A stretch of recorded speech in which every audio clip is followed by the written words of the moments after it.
Hey y'all! Welcome back to the Harbingers D&D campaign, session 5. Oh, 5.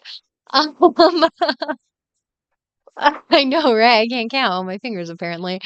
Yeah, we're super excited to be back and super excited to have Parker and Brandon here from Nat One Nerds podcast again. We're super excited to have them back again. So, yeah, anything you guys want to say?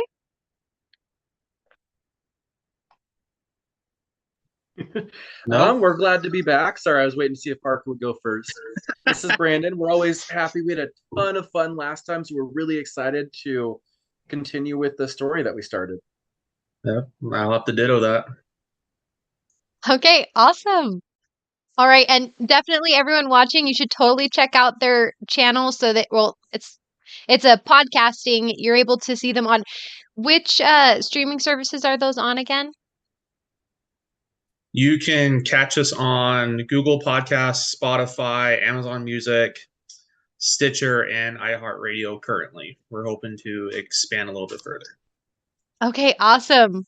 And so go to all of those, check Nat One Nerds podcast out. They've got amazing different podcasts that talk about different TTRPG systems, and they've got some really cool guests on there too. So, all right.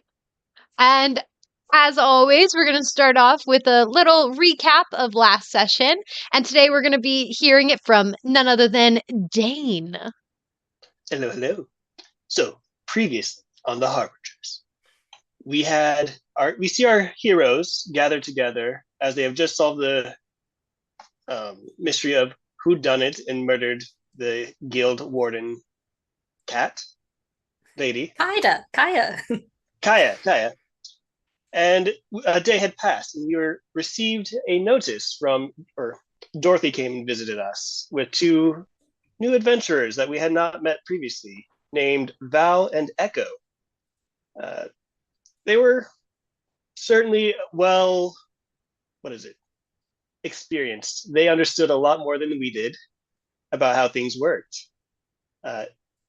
We also received a mission to go and look for a missing person named Tax over in the city of Dragonville.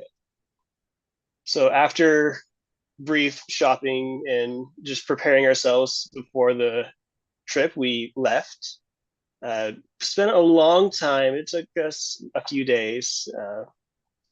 One of those days, we ended up camping by the road, and we were attacked by some spectral beings. These beings we quickly found out that they did not like light, and that was very useful for us. Amidst the fight, everybody was attacking, doing wonderful jobs. Douse himself lost very much control of his powers and was out of commission for a while. Everybody else was really helpful in the fight. He was off on his own. Man, who knows what's up with that guy? We were able to quickly solve the issue and dispatch these specters and continue on our way to Dragonville, which upon arriving, there was surprisingly few residents in the town. Well, fewer than what we expected to be inside a city of this stature. After some time, we finally made our way over to see the mother of Tax, who had gone missing. And she couldn't recall having a daughter. There was some there was some confusion going on there between the disconnect of information, and that is where we ended. Awesome. Perfect. Thank you, Dane. Alrighty. So we'll just dive right in as you guys are currently in the abode of Girth Toughhammer. And I know I believe it was Echo and Val and a few others that noticed that there were obvious signs of a child that had lived in this household. But as you guys are discussing and kind of investigating the area a little bit, I do remember that Dusty was about to turn to Girth, and I think you were going to ask her some questions. Drop some bombs on her. Drop like some that, give or take. bombs. Hey, lady, you have a child. Hey, so Don't know if you knew this. okay, so Dusty, he was talking over with Val, and they came up with a plan. Well, a plan. It's more like Dusty's gonna try his best and cross his fingers real hard. Okay. So Dusty's going to turn and he's going to go walk over towards Girth. And he's going to kind of start again, saying, all right, so I don't know exactly what this all is about, but there's one thing I do know. I know that your family, the Toughhammer family, has always been very kind to me. And you mean a lot to me. Each of you. I don't know why you're not able to remember tax, but there are a couple things that we might be able to do to try it and help. I really care Dusty, about you. I want to be. Yes. Dusty, I would remember if I had a daughter. Just pushing this onto me, I'm confused. I don't really know what. I appreciate the sentiment, Dusty, and we care about you like you were one of our own. But I'm just confused where all this is coming from. Are you sure it isn't you who's a little boggled? Uh, so he's gonna take his pack off his back and he's gonna set it down. And then he's gonna say, one moment. And he's gonna start sorting through it. He pulls out a case, like a scroll case filled with lots of little papers inside of it. He taps it out onto his hand and he rolls it out. Among writings and what seem to be like journal entries, perhaps, he pulls out one sheet of paper in particular and he brings it out. It is a picture of him. And it is drawn in very childish artwork. It's just basically a stick figure, a glorified stick figure, but it's got his name written above it. And underneath it's signed by Tax. And he brings it out and he looks at it and he goes, he flips it around and he says, we were very close. I haven't forgotten her, but I don't think that closeness is what has done this. And he kind of pulls his stuff back together and he continues, I feel that perhaps there's some sort of magic going on in the town. I will do my best to try and figure out what exactly is going on. But I can only hope that everything will be sorted out soon. And then he puts his scrolls back together and puts back in his pack. And he stands up again and he turns to her and he says, I will try to get to the bottom of this. Okay. Make a persuasion check. Ooh, that's fun. How does she look like she's receiving this information after being very forthright about like what the heck are you doing? Does she look like kind of put off? Or like are we gonna figure that out? We're gonna figure that out with the persuasion check. Okay. 7. 7. Okay. Yeah, she looks a little confused. She does look a little more concerned. Her eyes kind of not so much concerned for like the knowledge, but concerned for Dusty. And but she does seem to have paused like when she saw the drawing, and it seemed like something was like clicking, if that makes sense. Like her eyes seemed to be like almost misted over a little bit.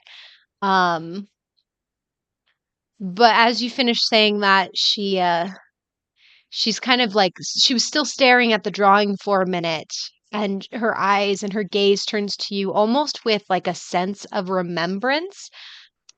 And then she kind of shakes her head and kind of, oh, um, well, if there is something going on, I hope you find it, but I, I still don't really.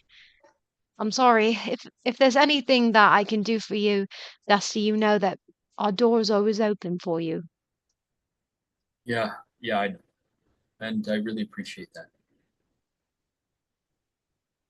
She wraps up one of the loaves of bread and she hands it to you and she's like, take this for the road.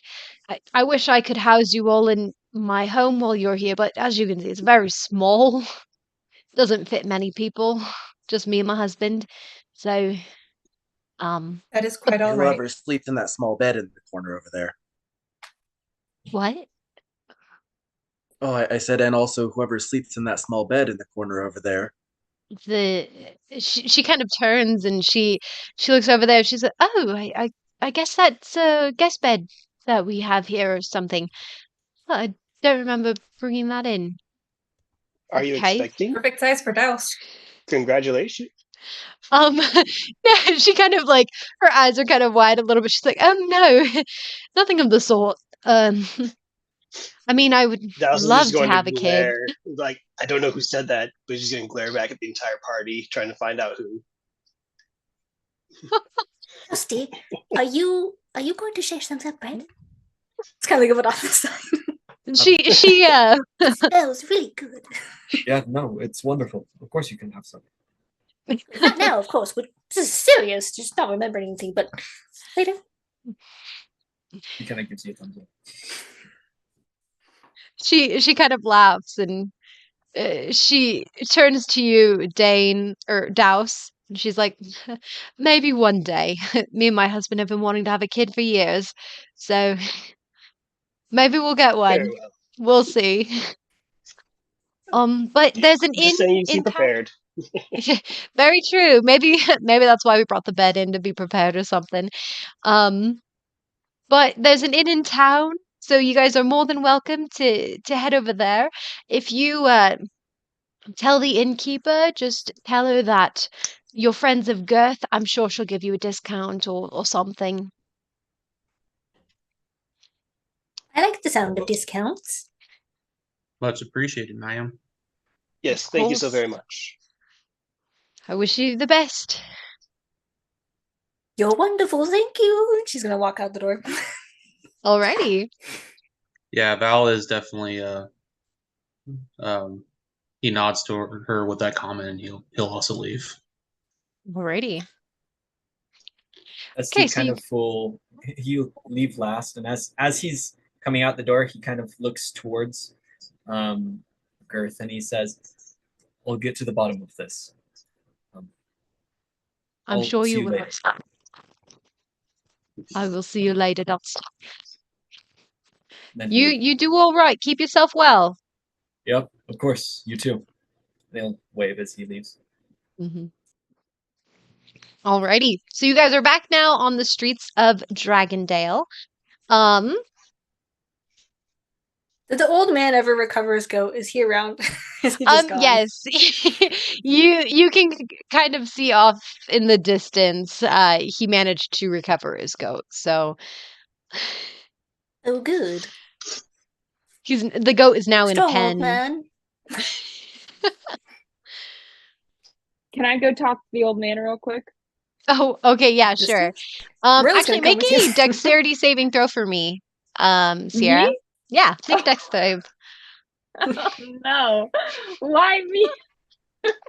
Okay. Okay, dexterity. Actually, saving everyone make a throw. wisdom saving throw also.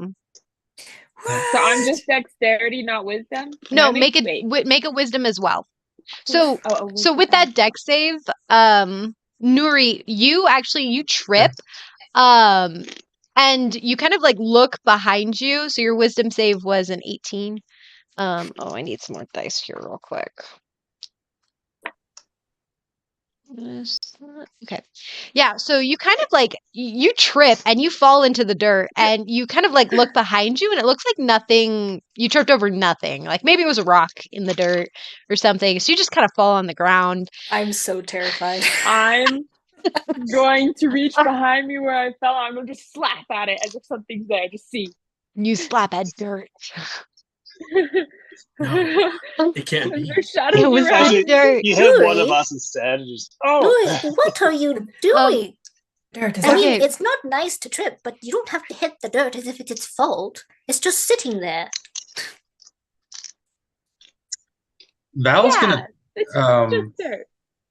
Val's gonna turn to Dusty and be like, Are you guys sure she's okay? Nuri? Yeah. Marilla's gonna look at everybody else, like somebody else. It puts his thumbs up. I'm just okay. Just Martha's just going to be like, yeah, she's fine. She's totally fine. And she goes over to help Nuri up. okay. Oh, I thought she already did get up. Oh, awkward. I was sitting on the ground slapping the dirt. What was everyone's wisdom save? Well, 6. 12, 6, 15. 15. 24. I'm Douse is starting to suspect that Hey. Dusty himself might be incorrect. That's how bad his save was. Val got a Dusty? 13. 13. Echo? Dusty, how sure? Echo was an 8. Dusty. Dusty, how sure are you that you had this friend named Tax? I mean, you have the paper, but was it really her child? Maybe someone else? Mixing up the families? I mean, I don't know very many families that mark the growth of other families' children on their walls. Yeah, no, it's theirs. I've known Maybe them for she's like a the good while. town's. Maybe she's a neighbor's daughter, is what I'm saying. Could we have had the wrong house, the wrong place? He kind of taps his hand to his chin, or I guess what you suppose where his chin would be, and he says, "No, she's a tough hair." All right. I mean, I'm with her on the side that I think she would remember having a daughter. That's not really an easy process. Magic's a fickle thing. so what were the Dust- rulings, Emily? Yes. So, on that note, Dusty, you actually kind of catch out of the corner of your eye. It's like you saw something dark kind of dart around a corner, but it was just kind of like out of the corner of your eye. That's about it. Four. Okay. Let's think. I guess Dusty would go inspect it. He'd say, oh, "Hold on, now I saw something," and then he's going to start walking towards where it was. Dusty, Okay. I'm talking Looking to you. around Come for back here. He raises his hand, just waving you off. Okay, you head around the corner, and as you kind of turn around at one of the buildings here, and you just see a rocky dirt path, and there's nothing down the way. It's pretty wide open street. Would I look for tracks? Yeah, the figure make could an have been? investigation check. Nuri, were you wanting to go talk to the old man again? Yes. Could I Yeah. finagle? Could I bargain for a survival check instead? I would still, if it's tracks, probably, sure. You can do a survival check. And Nuri, while he's doing this, you're going to be walking over towards was Merilla joining you? Or Amaris? Nuri, yeah, don't know Marilla if was they- joining Nuri. Okay, Merilla was joining Nuri. Greg, what'd you get for your survival check? 16. 16. Okay, awesome. So as you're kind of like looking around, make a wisdom saving throw for me. 17. 17. Okay. Let me roll some dice here. Ooh. Something's going on, and Dusty has no clue about it. So you it's almost as if you were kind of like catching on to something, like something kind of clicked in your mind of a track. And it started formulating into like a thought of maybe something it started like formulating in your mind, and in 1 second it was out, like, and you kind of y- like you kind of forgot that you were even looking for tracks. Strange. I don't know why I came over here. And they'll turn back around and walk towards the party. Okay. As you walk towards the party, we're gonna switch over to Nuri and Merilla real quick as they were going over to the old man who's kind of leaning on the fence. He's holding his like a straw hat in his hand and chewing on a bit of hay, actually, as he's leaning against these wooden railings with the donkey inside the pen, and the donkey seems to have its ears like pressed down, and it's just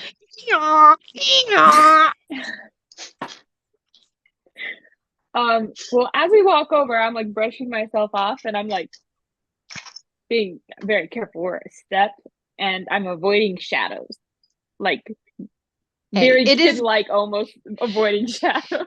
it is getting Nuri? very dark late in the day. So I'm dodging shadows still, so I'm like jumping to sunny spots. Nuri, why are you walking all funny? We're just walking in a straight line. Is that not good enough for you to do? Oh, it's the ground. You're It's afraid of the okay. ground because you tripped on it. I'm not afraid of. Well, I mean, I guess it could come from the ground. Last night was an instance. You're not wrong. Just be careful of shadows, darkness. That's all I'm saying. I don't like Okay. shadows. All right. Okay. Oh, okay, shadows. Well, that's viable, I suppose. And then the donkey, as we get closer, is gonna catch her eye. She'll be like, "Oh, you don't look happy at all, Madam Donkey." Wait, is it a boy or a girl? It is a boy.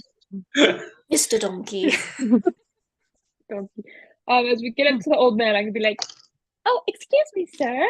Good evening. Do you have a minute?" I have a minute. Oh, wonderful. Is this town a little slower than normal? What? Is there less people around? No, this is the same amount of people we've had for years. Mm-hmm. Do you remember a little girl person named Tax in the house over there? Super cute. Drew some pictures. Something hammer. Tax. Something hammer. The Tough Hammers? Oh, I know them. And the daughter? They don't have a kid. Oh. They didn't have a kid. They don't have a kid. I hear they've been trying, though. Is this your donkey? This is my donkey. Yeah. It's small town. Everybody kind of knows each other, so know each other's business. Everyone knows I got this donkey. This is mine. My donkey. Does everybody also know why the donkey looks so sad? Its ears are so pressed flat, it looks depressed. Yeah, he's a skittish one. Always been spooked by pretty much anything like a shadow. Just spooks him. I'm telling you. I'm telling you, it's the shadows. And the goat. Say goat. that out loud. The shadows. And the goat you had earlier, is it also the same way? Yeah, this is the same goat. It was a donkey. Wait, donkey, wait. Gosh. Yeah, no, the goat. Last week he had a goat. Right now he has a donkey. Yeah, he has a donkey, and the goat's around back. There's some real funky stuff going on in I'm this glad you town. caught him all right. Yeah, I get them confused sometimes. And it's also skittish. Are all the animals around here skittish and paranoid? I mean, Ugh, normally when an animal's like that, there's a reason. But I don't I see mean, anything around. generally, but I just think they don't like the dirt or something. The dirt can be tricky sometimes, right, Nuri? It's not the dirt.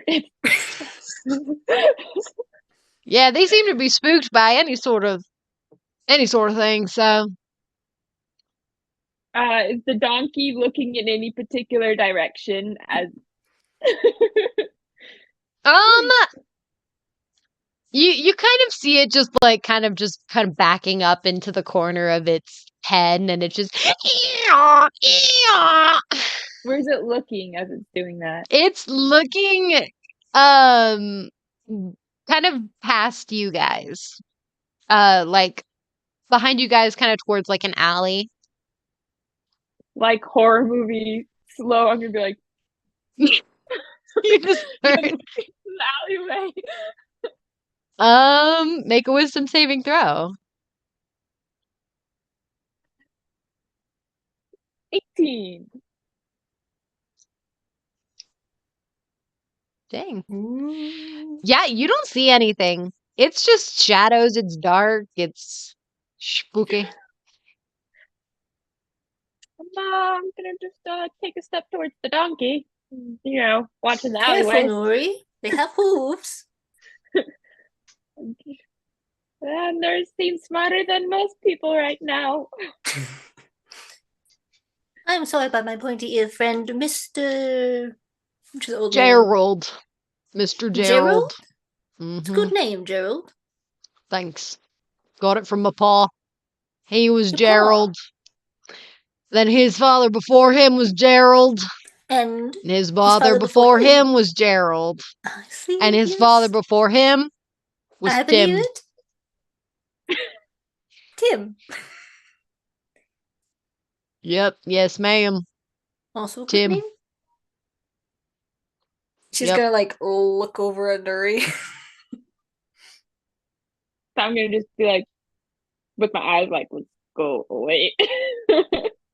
Well, thank you, Mr. Gerald. Yep. Yes, ma'am. He kind of puts his hat on.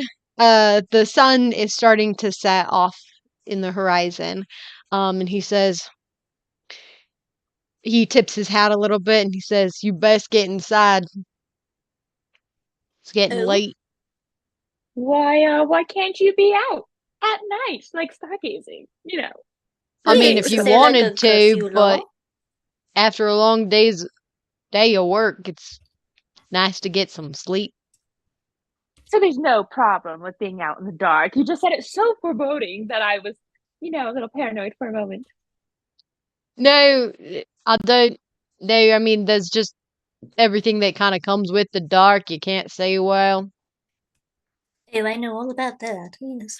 Yeah, they got some coyotes around here, so sometimes they come out, so you gotta watch out for that. Oh, do the coyotes ever get the animals? No, that's what the watchdogs are for. Watchdogs.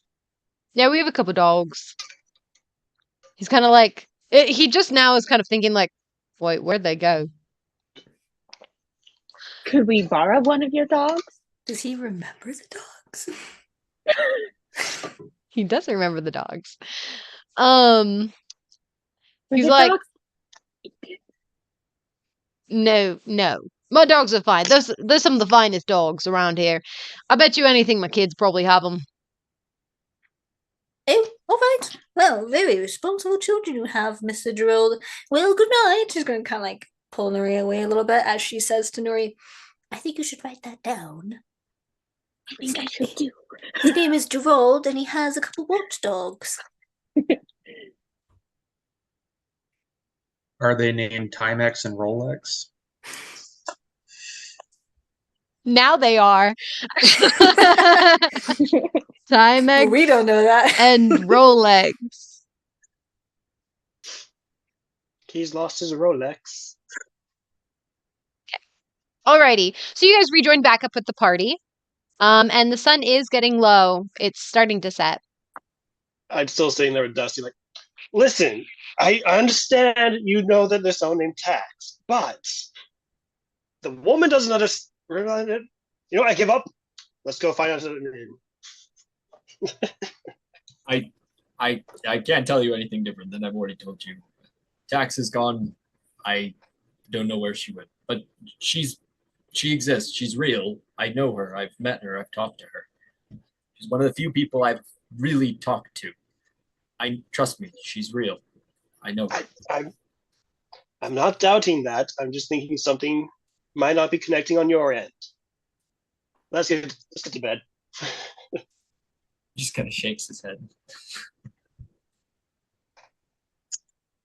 Val's gonna Alrighty. turn to Echo and be like, probably should check in with the local law enforcement and see if there's any other missing persons from here lately.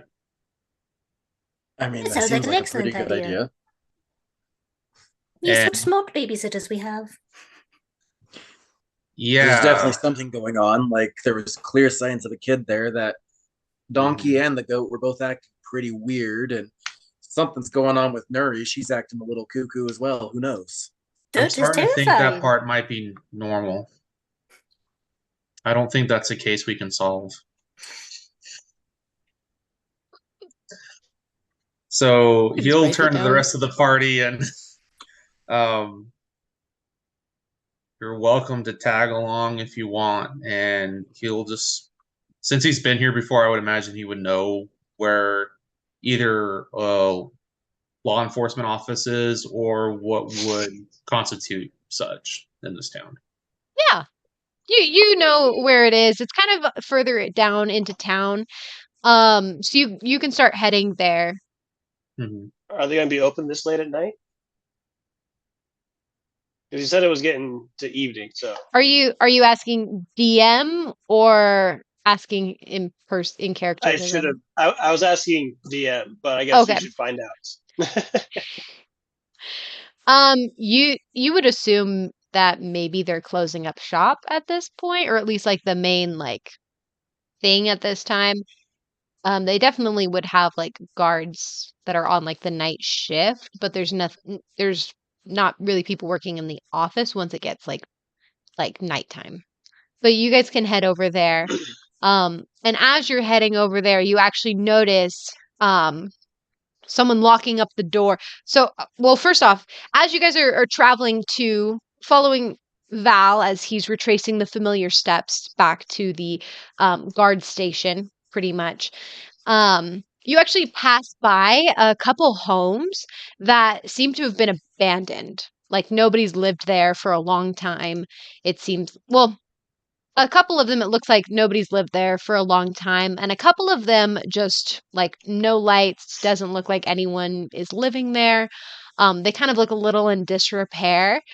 Um, as you guys kind of come around, follow the way, and you make it to the guard station, and you notice a tall tiefling who seems to be locking up shop. He's wearing a uniform that is kind of like a dark yellow that kind of or like a dark beige kind of blends into the sand a little into like sand in the rocks and everything. And you see like a symbol of like a dragon head kind of emblazoned onto the left breast of the uniform, which is the symbol of Dragondale. Um, and he locks it up and he turns around, puts the key in his pocket. Oh, hello.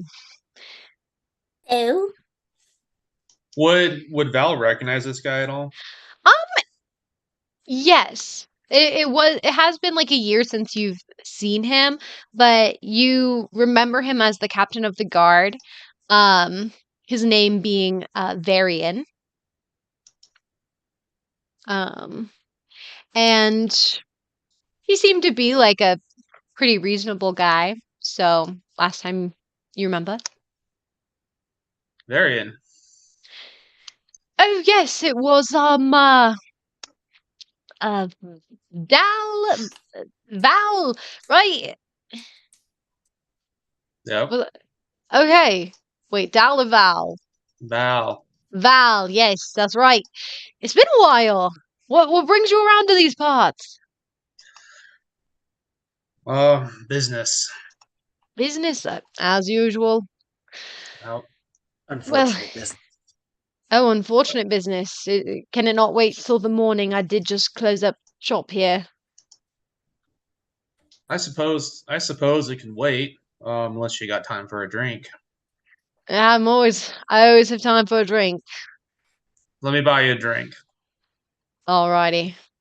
Good man. And he accompanies you guys as you head to the local tavern. One second.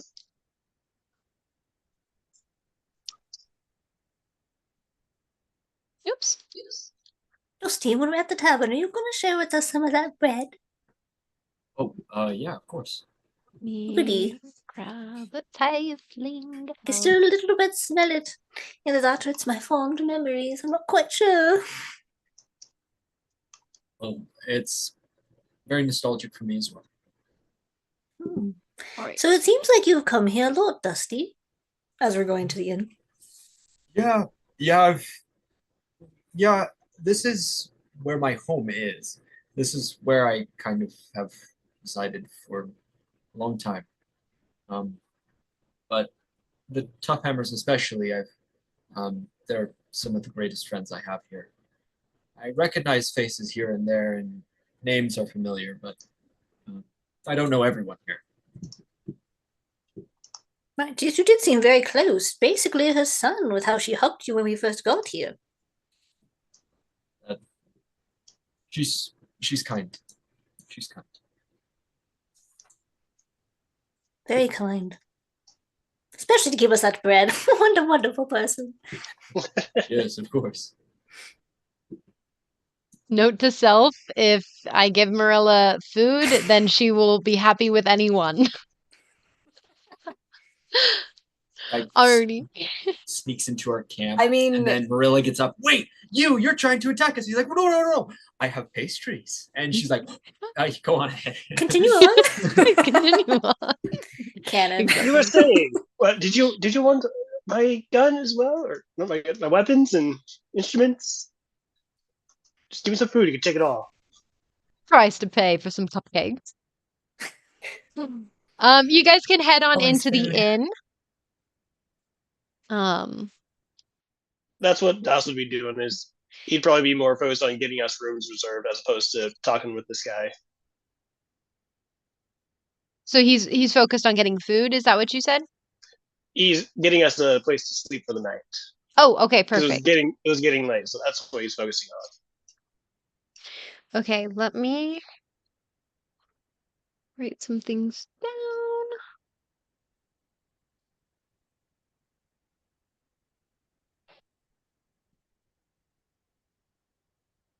Okay. Alrighty. So, Varian kind of comes up to the edge of the bar here. You do notice, so as you kind of are coming into the tavern, it seems to be very lively. A very nice looking tavern. You can see that there's like two kids kind of over here in the back where it looks to be like a place that there's some toys laying about. There's like some kind of like soft there's like this fabric covered seat that seems to be filled with like corn. What you guys would imagine a bean bag. But they call these corn bags. So kind of off in like the little kids corner here. You notice that there is a bard off in the corner that's playing some nice little music in background music for the tavern. There are two different like servers kind of going around, just a couple interesting characters kind of around talking to each other, having a nice pint of ale. You actually notice that there are two so there's a man and a woman behind the counter behind the bar.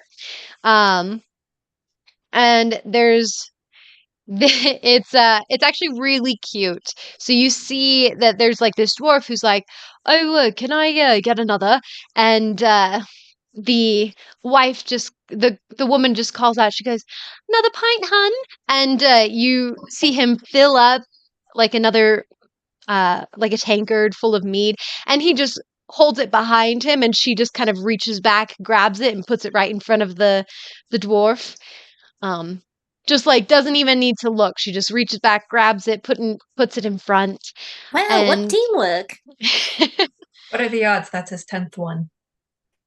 Oh dear, maybe we shouldn't talk to him. I'll take that bet.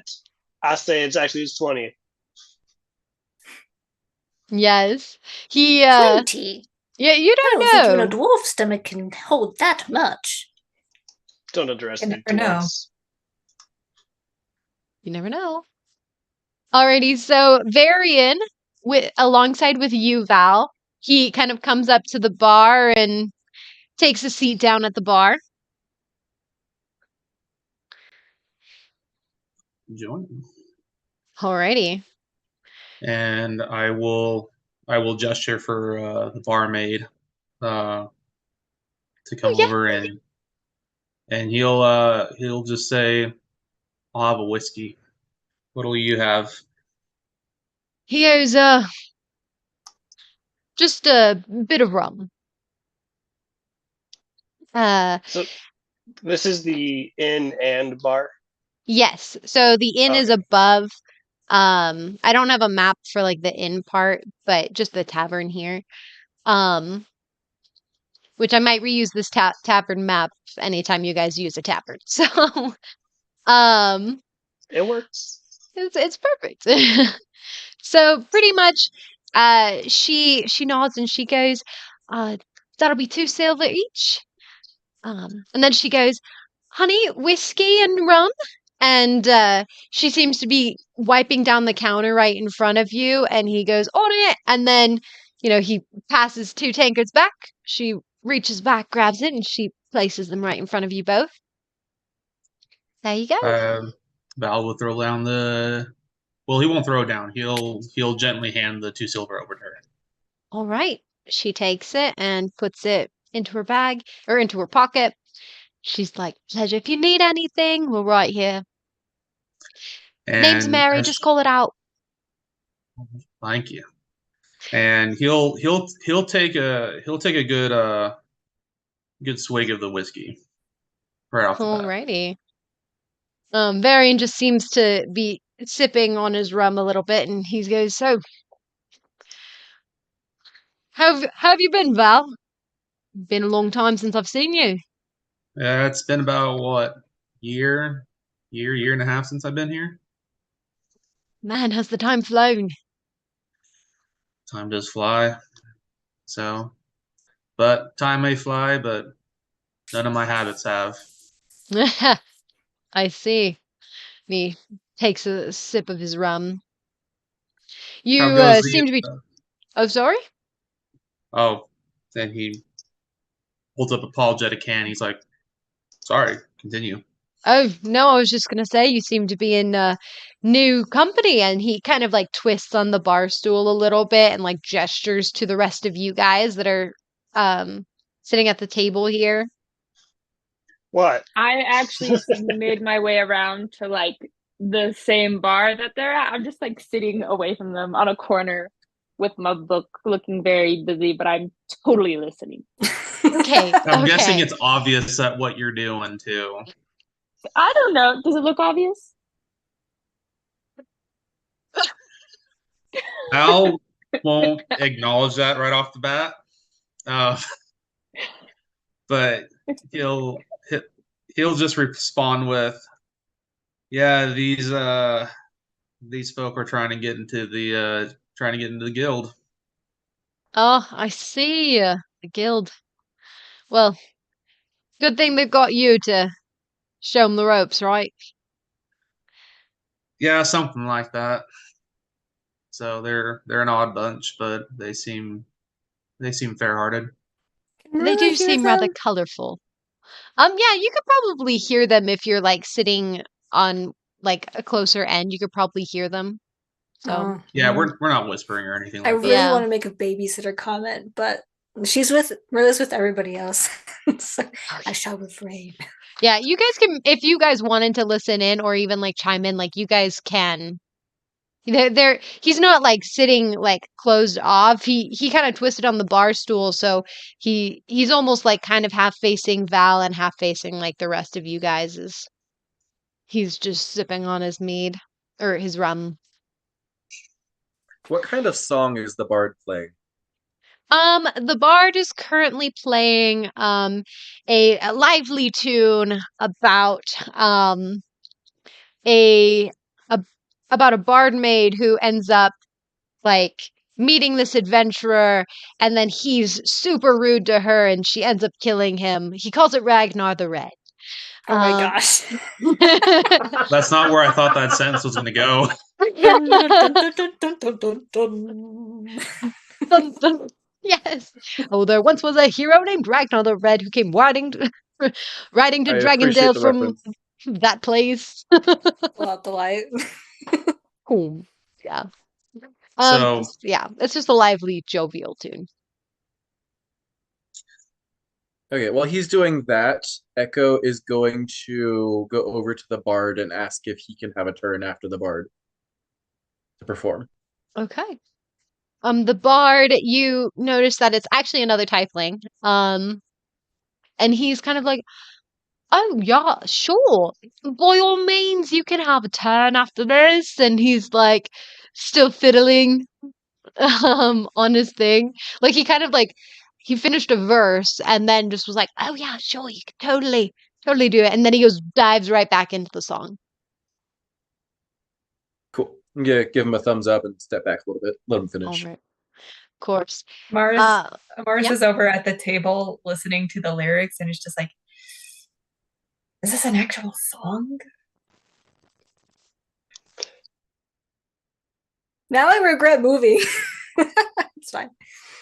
Oh my goodness. Okay.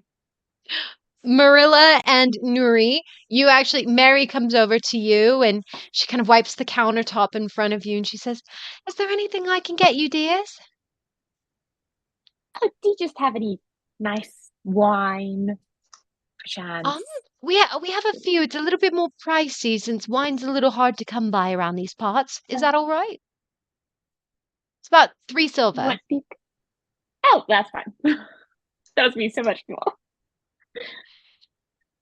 Well, I mean, like, adventurers receive a lot more gold, like, and they think that, like they don't have enough money, but, like, really, all these people, like, a gold is a big deal.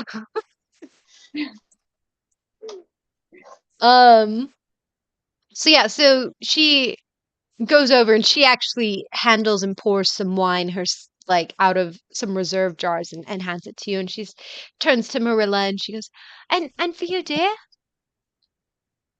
Oh, how much would it cost for a nice sized pint of milk? Ooh, we do have some. I could go out and milk the cow real quick. Oh, if it's that much trouble, a simple pint of cider will do nicely as well. I'm good either way. It does not bother me. Now, let's go with the cider. I don't want to have to go outside. All right, well that'll just On be a my account. silver for you. And Marilla like shuffles deep in her pockets. Okay, so I don't know anything. I'm horrible with money. So Marilla doesn't have any silver pieces, but she does have like gold pieces. Can she ask for change? It's really stupid. Yeah, she could ask Question. for change. It's 10 silver is 1 gold. Okay, cool. She's gonna dig deep in her pocket. She's gonna hand over the gold coin and be like, Can I get change for this, please? And she kind of grabs it and she's like, "Oh, yes, of course." And she goes and she actually passes it to her husband. She's like, "Change, 9 silver." And he's like, "Gotcha, babe." And then he goes over, starts changing it out, and he comes over and he hands you the 9 silver back. And as he's handing you that, she puts a glass of cider right in front of you. Thank you so much. You two have flawless teamwork together. It's very fun to watch. She laughs and she kind of puts her arm on his shoulder, and he just kind of like wraps his arm around her waist, and she goes, "Well, we've been married for a year at this point, and Only it's a just year. it's been not recent still, but I just couldn't imagine a life without Brandon." Brandon, what's your name? Mary, it's Mary. Mary and Brandon. And Brandon just kind of dips her a little bit, and she just like, "Brandon, not in the tavern, not in front of everyone else." And he's like, "Fine, fine." And then the dwarf is like, "Oh, another," and she's like, "Oh, right with you, sir." And Brandon's already filling up another one for the dwarf and passes it There goes behind number him. one. She snags it, puts it right in front of him. Nuri, you should write down their names too. Alrighty. Just if anything, So just for the memory of how good they work together. the memories. Alrighty. So Val, you are currently talking with Varian. And what are you? You can go back into that if you'd like. Sorry. How's the guard life treating you here in Dragondale? Well, it's been good, just things per usual. Nothing much going on, to be honest. We've been keeping an eye out for jackalwares. We've heard there've been some jackalwares out in the desert spotted there, so we haven't seen anything down here quite yet, but we're making sure we're prepared in case any of those buggers come down here. Jackalware has been causing trouble in the region. Out in the desert, they have been. We've heard reports from some adventurers who went up there just to survey the area, and they came back with some reports of jackalwares. And we've been hearing a couple of the nomads that have been living out there. A couple of them have come down, putting some requests to the Adventurers Guild to Avon's Edge, to get some more adventurers out there. Last I heard, I think the Valkyries took up that job or something, but they haven't been heard from since. So would I know anything about that? You would know the Valkyries is a really impressive group of female adventurers. They are pretty good adventurers. You do know that they actually are the ones who just recently finished a quest to stop Big Nose Jack, who was this big bandit king kind of in the area by Steel Glen. And so that was the party that they were having the evening that Kaya was murdered.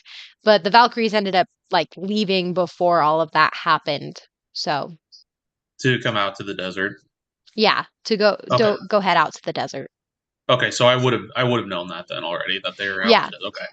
So you would have known that they had already left, but nothing has been heard from them. So it's it's been maybe 2-3 days. So it's understandable that it's not alarming. Okay. Yeah, it's not alarming at all.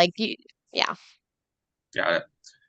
Well, I'm sure you won't find a better band of adventurers than them. They do the job quite well. They do. Really? We can do a compliment from our babysitter. She can kind of lean almost over Nuri. Was he talking about us? Your babysitters. What? Val will grab his whiskey. He's babysitting us. Take another long draught out of it. Is this what the Avon's Edge has done to you? You've descended to babysitting. It pays. He does not deny it. Wise words, I suppose. If it works, it works. So, I actually do have a question for you, old friend. Speak it. Yes. Old friend. Never mind. We're looking into a missing person from the area. I was wondering if there were any other missing person cases as of recently, even even up to months ago. Who's gone missing? A little half-orc girl. Half-orc girl. Mm, not ringing a bell. We haven't heard any reports. Who's she from? What family? Well, according to the report, she's from the Tough Hammers. The Tough Hammers. They don't have any kids. Yeah, You too. She confirmed just as much. So Yeah, that would understandable. So you've got missing persons that don't exist. Is that what I'm getting? I'm not discounting the existence of this young half girl yet. Because if there really is a little girl missing, I'd like to at least make an effort to be 110% sure that either there isn't a missing person or that it's a completely misfiled report. Right. I do my job thoroughly, as you know. Yes, I do know your very thorough job here. We were very grateful to have you here for a while back. But where'd you hear the missing person from? I haven't heard anything. I would be the first to know if it was in this city. It's actually reported in Steel Glen. Steel Glen. Did she go missing from there? Who? According to the reports, she went missing from here. Huh. And her father reported it. Drov? Drov doesn't have a daughter. Why would he be reporting a girl who doesn't? That's weird. I know, it's quite baffling. Well, if you need any assistance from the guard, I'm sure we'll be more than welcome to provide it. All right. Nothing. So no other missing persons or anything like that. Nothing else unusual going on around here. Though, I mean, for your job, not that I'm trying to cause trouble out of nowhere per se, because in our line of work, no news is usually good news. Yep. Just been having the Draco stuff going on in the desert we've been watching out for, and other than a couple loose animals, there hasn't really been anything out of the ordinary. Sometimes I have envy your job. It's a little easier than adventuring, I will say that. A little easier, but not as exciting. I guess you could say that. He says he finishes off his drink and he sets it down and he says, "Well, thank you for the drink, mate, but I do believe the missus is waiting for me." Of course. Let us know how we can be assistance while we're in town as well. Thank you, will do. You guys have a good night. He points over at Mary and he says, "They're on the house. They're with me. You can give them rooms if they need, and I'll pay for it. I'll cover it." You're my favorite person. He just laughs and he goes, "Give her a free meal on me." And even more so. He just heads out the door. Val may start actually legitly envying this guy's job. He's apparently paid really well for not doing a whole lot. Very true. I mean, not much is going on in his life, but he still gets the paycheck. So, Wow. so yeah, so she actually ends up. She's like, "Oh," she goes over to you, Merilla, and she's like, "Would you like a meal now or in the morning? You know, you get the free meal."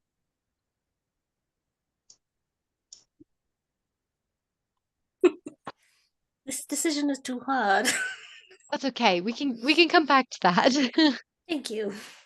All right. Dusty, he's actually going to sip her cider. Dusty's actually going to cut off a piece of the bread that he got from Girth, and he's going to bring it over to Merilla and kind of set it down in front of her, and then also set down her knife in front of her. The thing you just even remembered. He says, "Yeah, of course." Then he's just like, "Go ahead and give it a try. You can let her know what you think." Thank you, Dusty. And she rips off not like a huge portion, but like like a palm size maybe portion. She's like,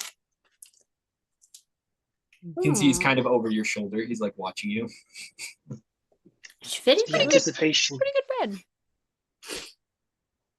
very good. Still a little bit warm. Makes for the best kind of bread. What kind of bread is it?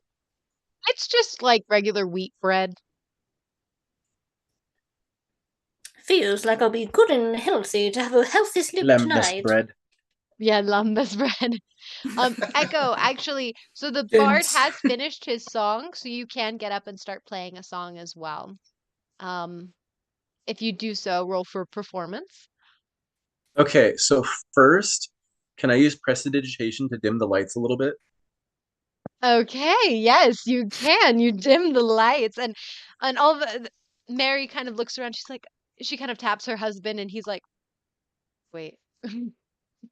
So Echo's going to use prestidigitation to dim the lights, and then he's going to play a kind of solemn, haunting melody that he wrote himself about him not being able to remember his previous life with his wife and his daughter. And just this really solemn song. And as he does so, he's going to use what was it? Sorry, I lost it. So as he does that, he's going to use the dancing lights cantrip to make some like little light wisps kind of act out the song in the air in front of him as he plays. And as he does so, he's going to look over everyone in the tavern to try to see what their reactions are to this kind of sadder song about losing a loved one. All right. So roll you're performance. saying words, right? Yeah, Right. I'm singing along with it. So while Emily is figuring it out, you are going to notice. Do high or low? Hi. Oh, sorry, that was to Brandon. Oh, My okay. bad. Sorry, Emily. Like the No, pitch, you're totally higher or fine. lower? So like D20 roll high or low. So pretty much Um, you pick either high or low, and she's going to make a roll, and depending on what it rolls and with your response, she's going to do a specific action. It's kind of a thing Okay. that some of the players Yes, around here sorry. do. I'll say low. Low? Okay.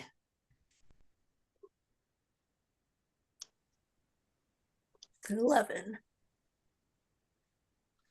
You notice that Merilla listens pretty well, but you can't really tell if she's sad or not.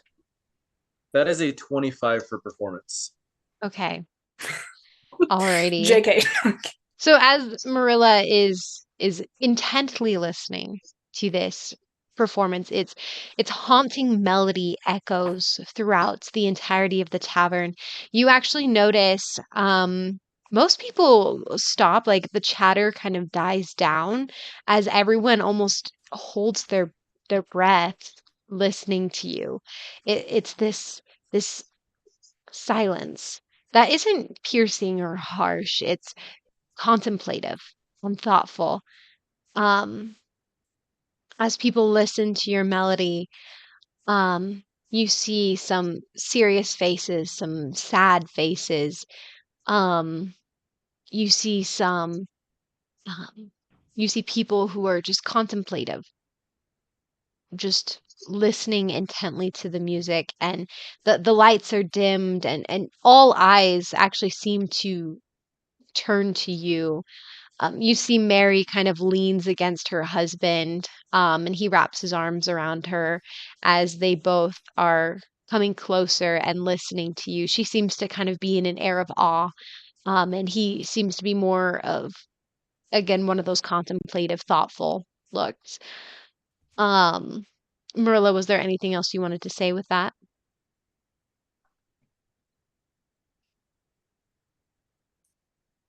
No, Okay. no, but I'm gonna say she's openly listening very intently. Yeah. Since Okay, that was perfect. such a good performance roll. It was really Amaris is good. over at the table. Because her hood is up, you don't really see her face, but you can tell that her hands are fidgeting a little bit. Okay. As you started playing, Dusty kind of cocked his head towards you, and then he fully turned, and he actually comes over here and he sits down, and he's just like watching.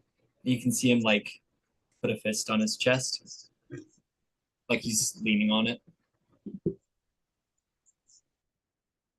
Okay.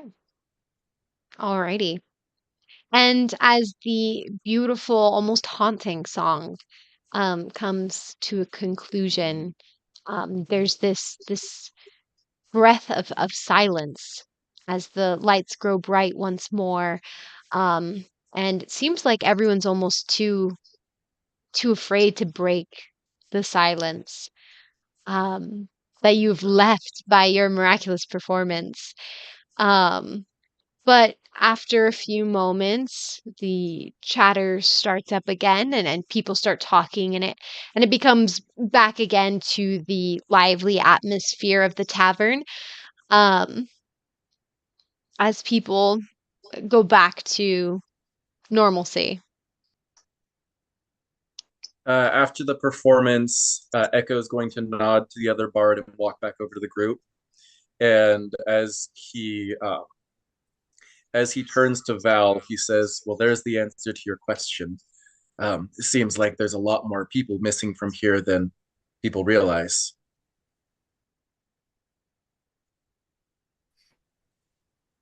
I had a hard feeling that was true. The town's disappearing and nobody seems to be noticing. Did you say towns disappearing? The town. The town.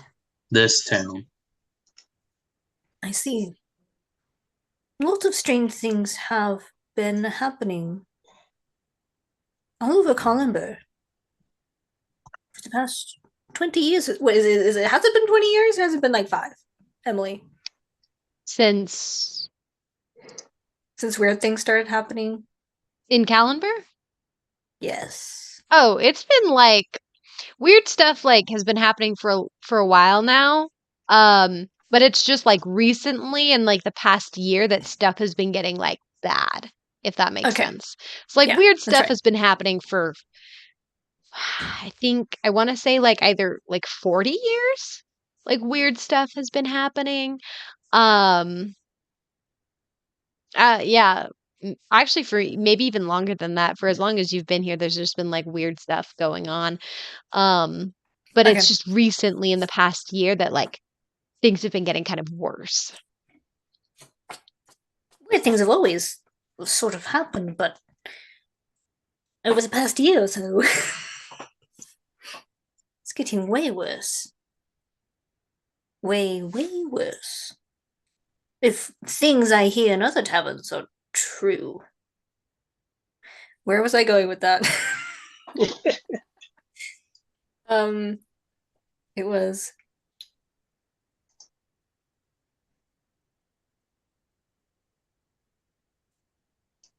nope, I'm not remembering. That's okay.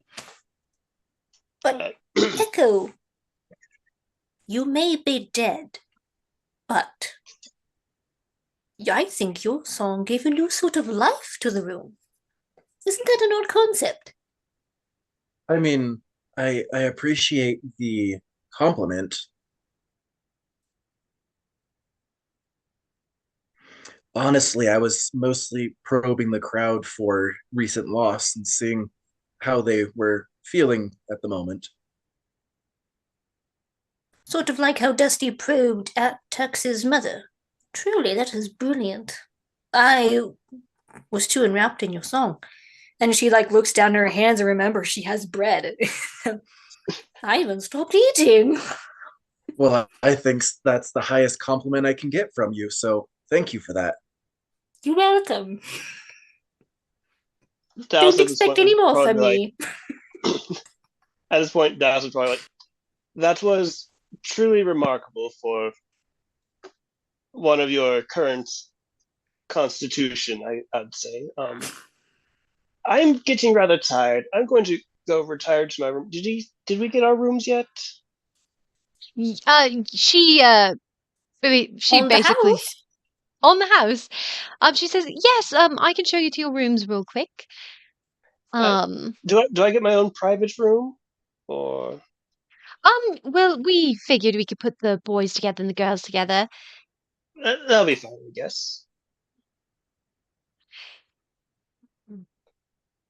Um, yeah, so she heads up a flight of stairs up here. Um, and sort of directs you guys up these stairs and turns to two different rooms. So she opens up the door to one room and you see four beds in there. And she says, "The girls can you may have this room. It will fit all of you." Um, and then she opens up this other door just right across the hall. And there's one, two, three, four. Yeah, it's also got four beds in it. I had to count the guys for a second. Um, there's four beds in there as well. And she directs you, and here will be the boys. All right, I'm going to be retiring early tonight. Thank you so very much. Of course. You guys go and enjoy yourself. And he'll walk into the room. Okay. So the rest of you guys, what are you guys wanting to do? Nuri. Were we all walking together to see where the rooms were, or was it just Douse? Yeah, so she pretty much directed, I would say she directed all of you guys so you know where the rooms are, but you guys can do whatever you want. So. Okay. Well, I'm going to go over to Amaris. I don't know if she walked over there or she's at the table, but wherever she is, I'm going. Amaris is going into the room. Okay. Well, then I'm following Amaris into the room. And once we get inside, I'm assuming Merilla's downstairs eating still. I don't know. Merilla, are you upstairs or are you eating? Merilla goes back down. Downstairs? Okay. So it's just Amaris and I in the room, which is perfect. So I close the door. And then you could see me go for my book, but then set it down. Amaris, I just have a quick question. Yeah, what is it? You just seem a little different lately. And she's gonna pull down her hood and just be like, different? Yes. That song. I was kind of watching everyone in the party and they all had different reactions. You seem kind of somber. Have you lost anyone?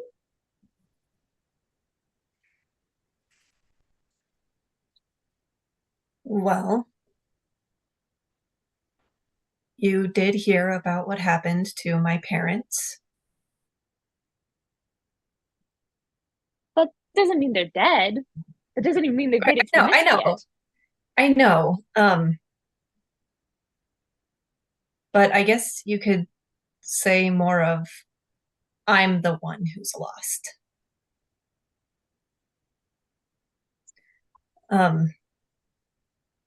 There was something that happened back at home that I've never been able to go back because of it.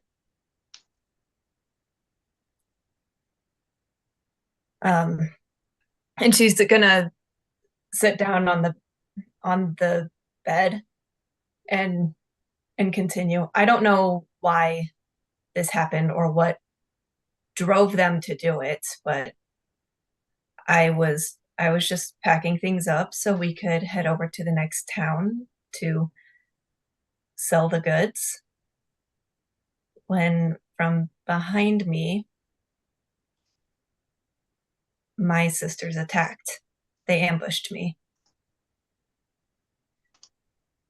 Again, I don't know why they felt the need to do this.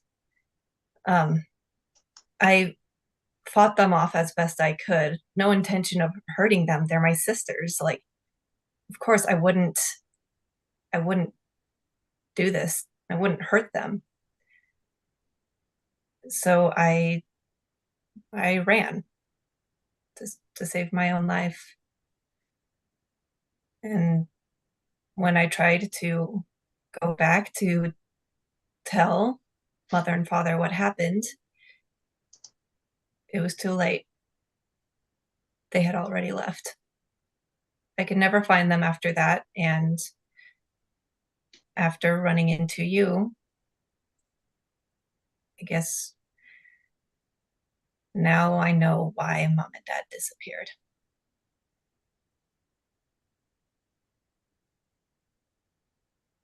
Oh, Morris, I'm so sorry. I wish I had known. I'm gonna like kneel down in front of you and just like have my hands on your knees and just like looking up into your face. You are so brave to just leave like that. Mars, I want you to know, I hope you know that none of what happened is your fault. And your parents leaving, it's not your fault. They love you so much. I understand that, but it just worries me. And she starts fidgeting with her hands again.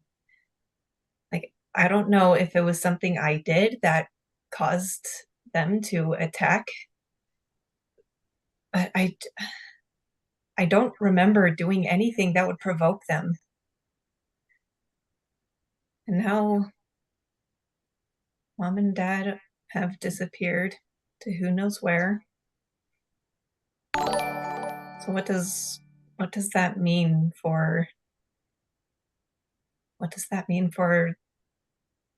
this business? Is that going to is it going to affect what we do? I'm just so confused as to what's going on back at home. And I'm worried. I'm gonna move from my position on the floor to now on the bed next to you, and I'm gonna put an arm around you and pull you a little closer. Amaris is gonna like lean her head on Nuri's shoulder.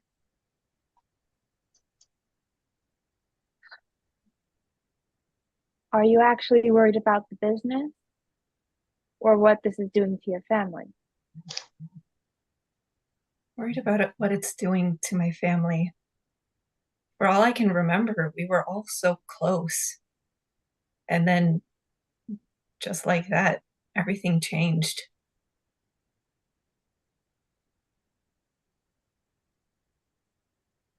I understand a little bit of where you're coming from.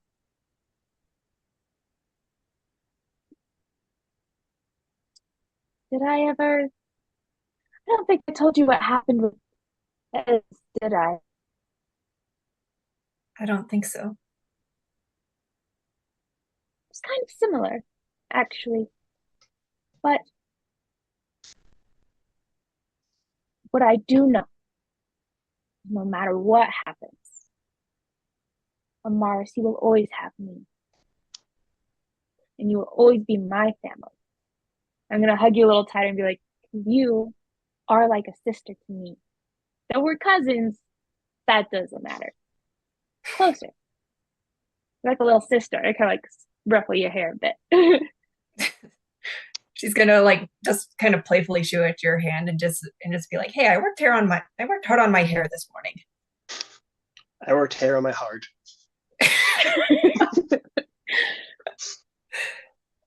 And I'm gonna nod and fix your hair a bit and be like, I know. You're always so pretty. Hey, not as pretty as you. You flatter me. Whatever happens, Amaris, we're together. I'm gonna hold up my pinky finger. I'm like, promise? She's gonna hook her pinky finger in yours and just be like, promise. I'm gonna nod. And then I'm going to do everything I can to help you with your family. Thank you. I know you're struggling a bit, so I will help you with yours as well. Oh, I appreciate that. I mean, he's in a coma. It's fine. Well, he's asleep. So it's not like, I guess, pressing? He's fine. Honestly, he doesn't even know I'm gone. So it's okay. It's fine. But this will be good. Yeah. Alrighty. Now I'm gonna just kind of brush away some tears and I go downstairs. Okay, so you head downstairs. Amaris, are you retiring for the night? Yeah, I think she's ready to retire for the night. Alrighty. Anything else anyone wanted to do before night sleep death? So Douse is going to be trying to figure out his bracelet with, if no one follows him into the room, that is. Dane, high or low? Let's go low. I'll follow along with lows. Just yeah, he won't follow you into the room this time. Okay. You did. Dusty will actually probably head downstairs as well. To the main room. Okay. Yeah. All right. Dane.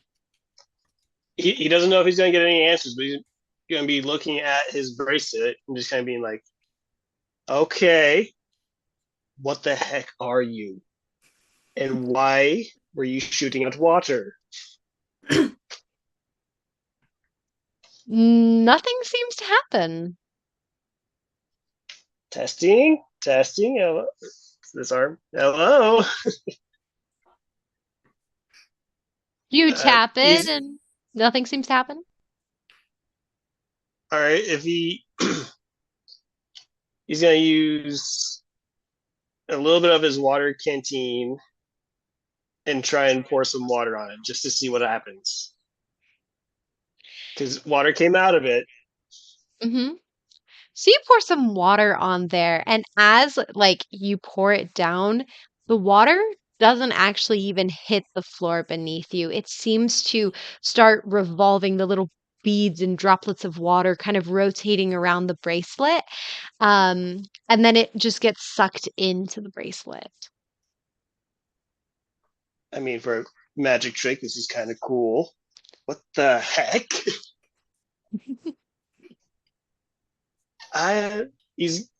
He will take a mental note of this, and in the morrow, he's going to the library to research bracelets and water. Water bracelets in a desert town. Yay! Yeah! Alrighty. Anything else anyone wanted to do before the evening? Does Echo's room have a balcony? So all the guys are in the same room, and it does not have a balcony, unfortunately. Okay. So since Echo technically doesn't need to sleep, can he spend the night just kind of looking out the window and just seeing if there's anything weird? Yeah, you can spend the night watching out the window. It's just a silhouette in the window. Creepy hooded figure. The creepy hooded figure just in the window.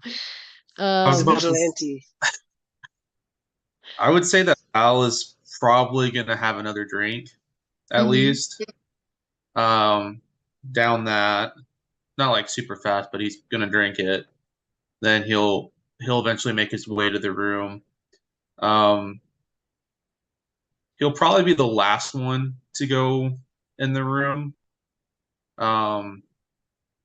But if anybody's awake, they'll notice that he doesn't make a single sound coming in the room. Okay. And he kind of sits up in his bed.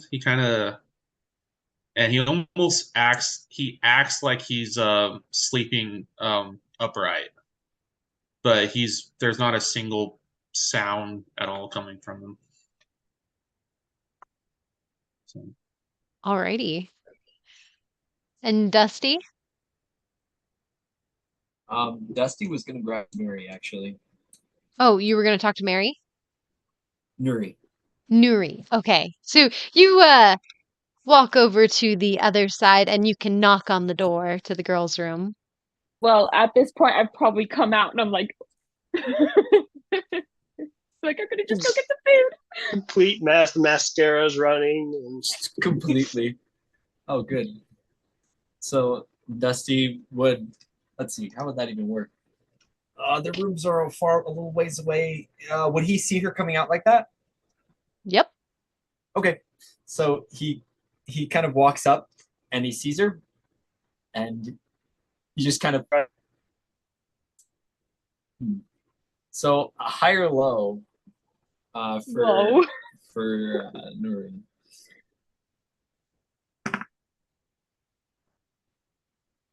Okay. He just kind of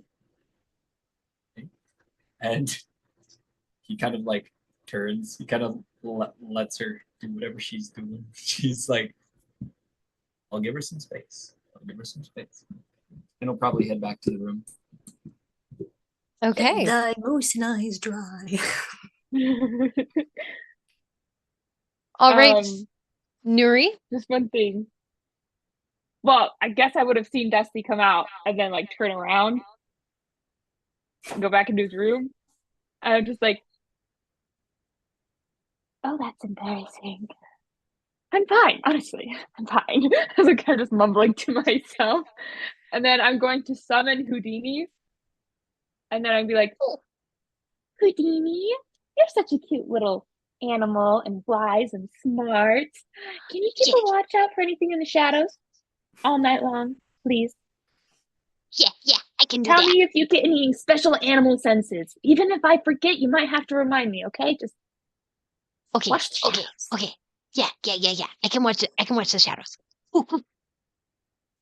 Yeah.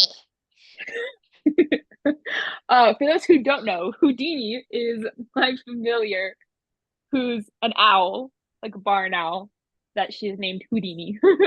He's a barn owl? Heck yeah. Yeah. Cool. Barn owl. He kind of like perches on your shoulder and he like ruffles his feathers a little bit. He goes, ooh. In your room, watch shadows, like watch you sleep, or like around the place. Outside, around the tavern.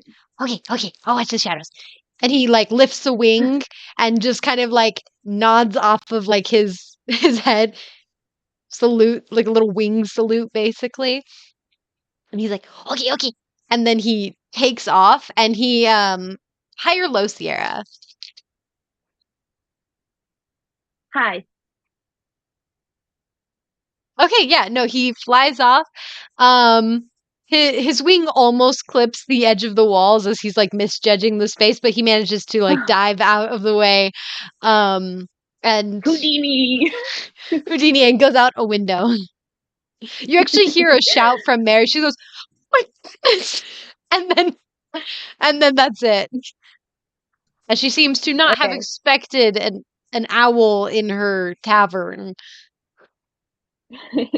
For the rest of the night, because I only need 4 hours of actual like sleeping time, I'm gonna just be like journaling in front of the fire in the tavern, and then I'll go to sleep for the last 4 hours. But yeah.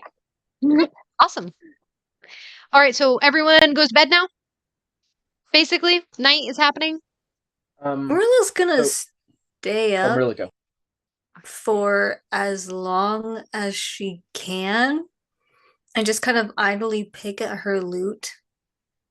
Okay. Somewhere around or on the stage, wherever the bard was and wherever Echo He was played. just kind of on like some barrels, basically. Okay. Yeah, you can pick your loot a little bit. Yeah, she's gonna like try to stay awake because she wants. She's just not sure So the Not whole quite sure what's night, going on. if you're gonna try and stay awake the whole night, you will have a level of exhaustion in the morning. Yeah, so she's not going to be all night, but it's going to be pretty late before she ends up going to sleep because she sees that Echo is still Well, Echo there. is in his room, right, looking out the window. Yes. Only the boys have people who can stay up all night. Oh, okay. Yeah, Echo's gonna stay up all night, so you wouldn't see Echo. But Okay. Nuri So is never an mind. elf who only needs 4 hours of sleep. So she's also going to be awake in the room. Yeah, Marilla's downstairs still. Yeah. So, and she's just going to try to stay up until fine. She's like, oh, the old woman. hmm It's time to go to bed. You can't be a hero today. My on bones ache. upstairs. Go to sleep. All right, Go you to can bed. go to bed. And Echo? So all the noise from the traveling companions in the tavern is a bit much. So while Echo is looking out the window to see if there's anything odd, he's gonna cast the silent spell on himself and just use his eyes to look around because he's getting distracted. Okay, alrighty. You can cast silence on yourself. And so everything is quiet and silent, and I'll have you make a perception check.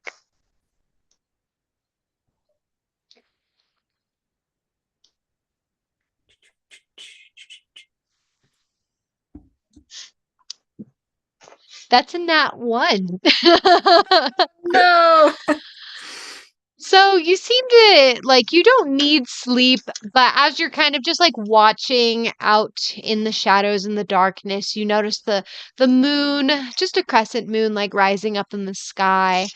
Um you also kind of notice the donkey just kind of chilling there off a little ways that the old man has, and it's just kind of like in its corner, just "Aw." And as it's trying to go to sleep, and but actually no, you don't even hear that because you have silence cast on yourself, so you just hear it, or not hear it, you see it. So you just kind of see it, and that's kind of it. Like nothing really jumps out at you throughout the rest of the night. So, um, all I'm only the gonna watch for like an hour because my spell slots can only allot me 50 minutes of silence before I run out, and then Mm, I'm gonna go rest. okay, awesome. All right, so you can rest for the rest of the night. Can all of the girls roll a wisdom saving throw for me? Merilla and I was gonna say Merilla and Amaris. Um, anyone who's like not awake, I guess, roll at disadvantage because you're like not you're sleeping, you're unconscious. So does this So happen Would that during be the an period I'm automatic awake or sleeping? fail? It would be high or low.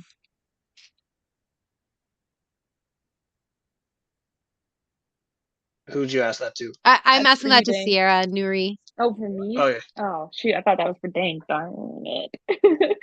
Low. Low? No, it's during when you're asleep. Rip me. So disadvantage for those who are asleep to the girls. Yeah, and I think Amaris I is got a already 9. asleep at this Just the point. girls or guys too? just the girls. Just the girls. So Oh I didn't have to no. roll. not arguing that Marilla's awake, but Marilla pointedly mainly wanted to stay up later Mm-hmm. till Mary and Brandon, the owners of the tavern, left. Yes, so they did go to bed. But as you are like staying up, they did come over to you and they were like, well, we don't generally have people waiting out in the tavern while we're not here, and we'd love to go to bed. Yes, yeah, I will go. Sorry. Yes, of And course. So yeah, so they went to bed and you went to Okay, bed. cool. Marilla just wanted to make sure. Yeah. Yeah, of course. They were just like staying up, pretty much watching you, and then they kind of got to the point where they were like, We're "Hey, done. like we want to go to sleep too." Okay, Marilla Alrighty. got 8 disadvantage. All right, 8. Nuri, We all rolled really bad, guys. 9. Nice. And then Amaris. Well, I she just got want to say the roll disadvantage. 20 dice are Oh, that's right. cursed. Oh, dang it. I got a 22 on my actual dice for that perception. Really? Dang. Oh gosh. Okay, roll with your real dice next time. Um and so Amaris, you got a 6, Nuri got a 9, and Merilla got a 9 or an 8. 8. 8. That's what it was. Okay. Great. Alrighty. All So under 10. Not bad. yeah. So dawn comes. Yeah, you guys, your window is open, so there's like a nice breeze coming into the room. Wait a Well- minute. Was the window open last night? Did anyone open up the window last night? I don't remember. Does it fly out? Make a perception check, girls. At disadvantage? No, just straight Oh, up. gosh. Just straight up. I mean, 24 for perception, Marilla. Okay. 13 13. for Amaris. Nuri? 8. 8. I rolled Okay. with my real dice. I would say so. Amaris and Merilla, you notice by the 4th bed in the room that the covers are kind of a little like ruffled. And you actually notice a pair of travel worn shoes tucked The underneath the 4th bed? bed. Yeah, under the 4th bed in the room. Great. Okay, who broke into our room? And left their shoes. Wait. Do I notice these shoes? Or am I just oblivious? You didn't notice them, but Marilla and Okay. Amaris are the ones that see it.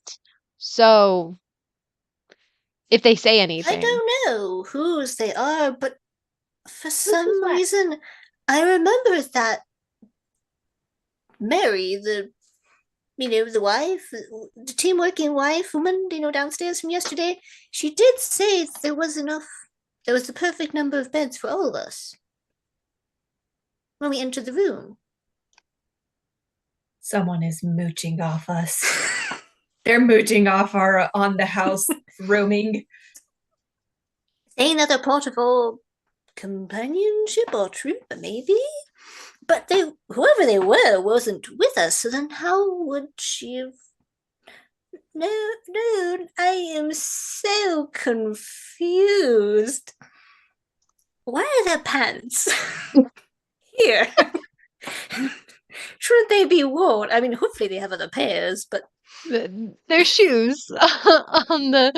There's no clothes strewn about. Oh, I thought you said there were a pair of traveling pants on the bed No. with shoes underneath. Okay. My Yeah, bad. no, so the bed is messed up, like unmade kind of a thing, and then there's a pair of travel worn boots underneath. They seem to be rather small, not like child size, but more just like small feet.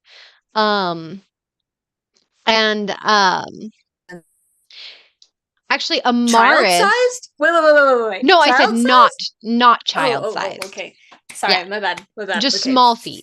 Sorry, going to Mars now. Freaked Amaris, out. you do notice on your backpack there's like a couple wildflowers sitting on top.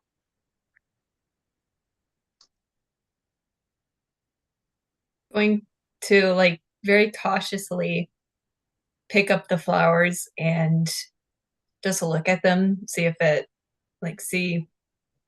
reminds her of anything. They are beautiful flowers.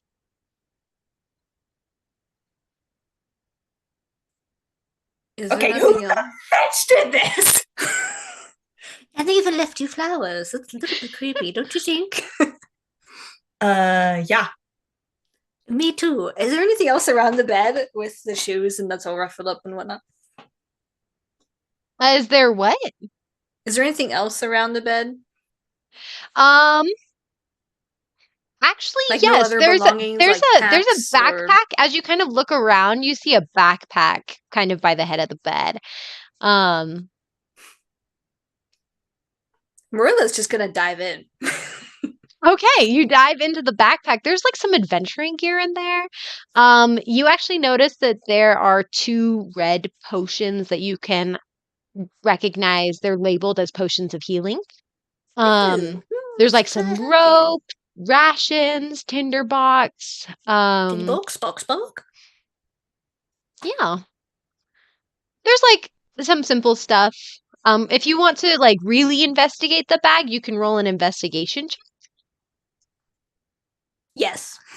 Okay, roll an investigation check as you kind of like grab the bag and you plop it on top of the bed. So all the girls, you can see Merilla start digging through this backpack. Oh, when'd you get another bag, Merilla? I didn't know you had two. No, it was at the foot of the bed. Oh. It's none of ours. I mean, look at these potions of healing. I certainly don't have any of these. And then there's this. She like pulls out the gear and adventuring gear and other random assortments. I got a 10. Hey, you got a 10. Alrighty. So as you're kind of Dang it. investigating, you're not like searching like super hard. You're just kind of like, oh, key, like this looks cool, like some rope. Oh, a hammer. Okay. As you're like pulling out like a couple things, the only thing of note is you actually pull out like in one of the pocket flaps on the front, you open it up and you see a pendant. With the symbol of the Leodon Shipping Company on the pendant. Leodon Shipping Company. How Whoa, hold up, familiar hold up. is Merilla with the Leodon Shipping Company? Are they more of like the north of Collinburr sort of? Yeah, they're more Merchantry? on the like the northern area. They deal with Okay, more so like not like where rare she's from. resources. Nuri, you seemed familiar with Leodon, at least somewhat. She's gonna hand it over to Nuri. Actually, as she does that, Amaris is gonna snatch it out of Marilla's hand and just be like, Oh, hold on a sec, like just oh, snatches you? it and like looks at it to see if she recognizes it from anyone in her family. Amaris? My father's name is Leodon, his last name. And Amaris is from the Leodon family. They had a yeah. Wait, Huh? sorry, say that again. It's a family's company. Mainly Amaris is. My family did a little dabbling in it. We mainly just went from the Feywild to this place and then this place to the Feywild. We did mainly that. But it's the Leodon family shipping company. Relatives, family, mainly Amaris's family, though. Amaris, roll So a you're history part check of for this me. major merchanty company, Amaris. Wow. History check. 18. Okay. You distinctly remember that your father loved to give your twin sisters matching sets of jewelry. And you know that your two twin sisters had matching pendants of the Leodon Shipping Company. They were Brandon, yes. So pretty much they had a like really they had like a new line of like jewelry that didn't really do super well because they were shipping in like rare materials. So it's kind of like on the side, but he did get them all matching sets of necklaces and matching sets of rings. Okay, Amaris just looks at the pendant and is just like, oh gosh, oh gosh, oh gosh, I have got to get out of here. And she like puts the pendant back in the bag and she's heading for the door. Amaris, what's Stops. wrong? Turns Looks like you've around seen to a ghost. Merilla. Like she's gonna turn to Merilla and just be like, you do not tell anyone that I am part of the Leodon family. Got it? Yes, I got it, but I don't got it. Okay. Like I won't tell anyone. But I Boys, don't understand anyway. you But I hear don't have kind of a to, I ruckus guess. going on in the girls' room. Lots of loud talking and franticness. I don't know if Val, if you'll allow me, I think Val would have been the first up due to his nature. Yeah. Yeah. He would have been the first one, and he probably, if he would have been allowed to, he probably would have already, again, been at the bar in the common room. Yeah, you can totally do that. So, Yeah. I'll take that back. Val would have been going to satisfy some hunger. Okay. So You can definitely do that there at the bar as well. So, Dusty and Douse, Yeah. you guys, if you guys are exiting the room or just like in the room still, you can hear it because you guys are right across the hall and there's not really much of a barrier between these doors, you know? I'd probably just be like, hey, it's too early in the morning for all of this, and then proceed down to get some food. He's just like, Amaris, well, you realize we've been attacked before, that it could be something. And he's They're just talking, arguing. sure. And he's gonna kind of stand up and he's gonna walk over towards the door. And like he's gonna be debating knocking on the door. He's just gonna be like, should I do something about this? So then does that mean he hears Megan's, well, Amaris's, like, you do not Shout. tell anyone? Does Yes. he hear that? You guys can hear that last bit of "you do not tell anyone." That she's part of, like, do they catch the lead on part or not? That's what I'm curious about. Did they catch that, or just you don't tell if anyone? she shouted that out loud, you could probably catch that. she probably didn't shout it, just more of like really firm. But after saying that and getting Merilla's response, she's gonna like grab her bag and like bring up her hood and head out of the room. Well, you head out directly into Goodbye. Dusty. Yeah, you just oh. Knock into each other. He's like, you can see Huey's like just like, and the door actually probably does the door open outward or inward? That's the real question. Does the door hit him first or That is a real Amaris? question. The door opens inward, so Amaris would have pulled it open and like just stepped as she's like I need to get out of here to the girls, and then just walks right into you. Okay. And she's gonna be looking up at Dusty, just like, oh my gosh, how much of that did he hear? Is everything okay? It depends how much you'll let me. I do have a passive perception of 15. You can see, with your passive perception, you can see a bag on the fourth bed in their room. So all the beds look used, pretty much. You only see 3 girls in the room, but all the beds look used. And on the fourth bed, there's this bag that looks like a whole bunch of adventuring contents have been like poured out of it. And Merilla, I'm assuming that you bagged the 2 healing potions already. Into my bag? Yeah. I was actually She's just drinking debating their- that.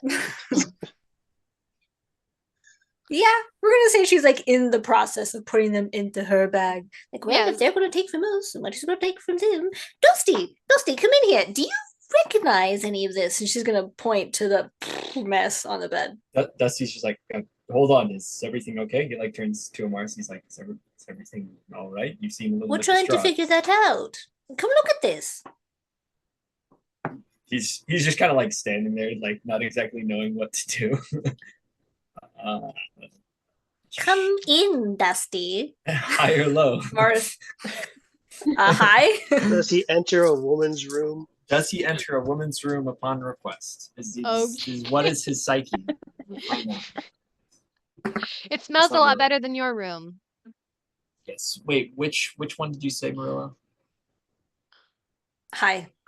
Okay. So he's gonna be like, hold on. Amaris, is everything okay?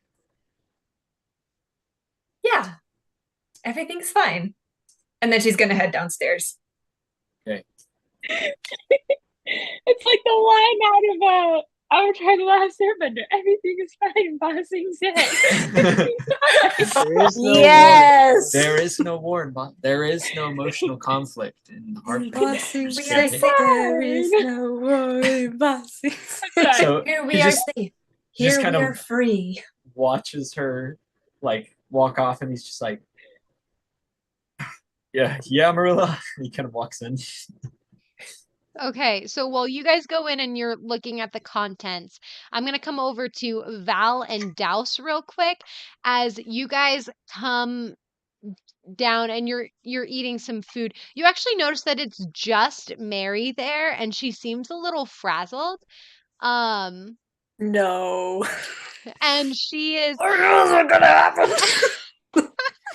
she seems when as she's kind of like getting you some food, and kind of just like kind of bustling about, putting some plates in front of you both. She seems to like even forget about asking for payment. Um, her hair's kind of tied back in a messy bun. She doesn't seem very like herself today. Um, and you notice that the dwarf is actually back, and he's like, can I get some ale?" And she's like, "Oh, yes, an ale." And then she kind of reaches her hand behind her and kind of grasps at nothing, and she's like, "I don't know why I did that." And she goes over and pours some ale and um puts it in front of him. It's so good, Rilla's not there yet.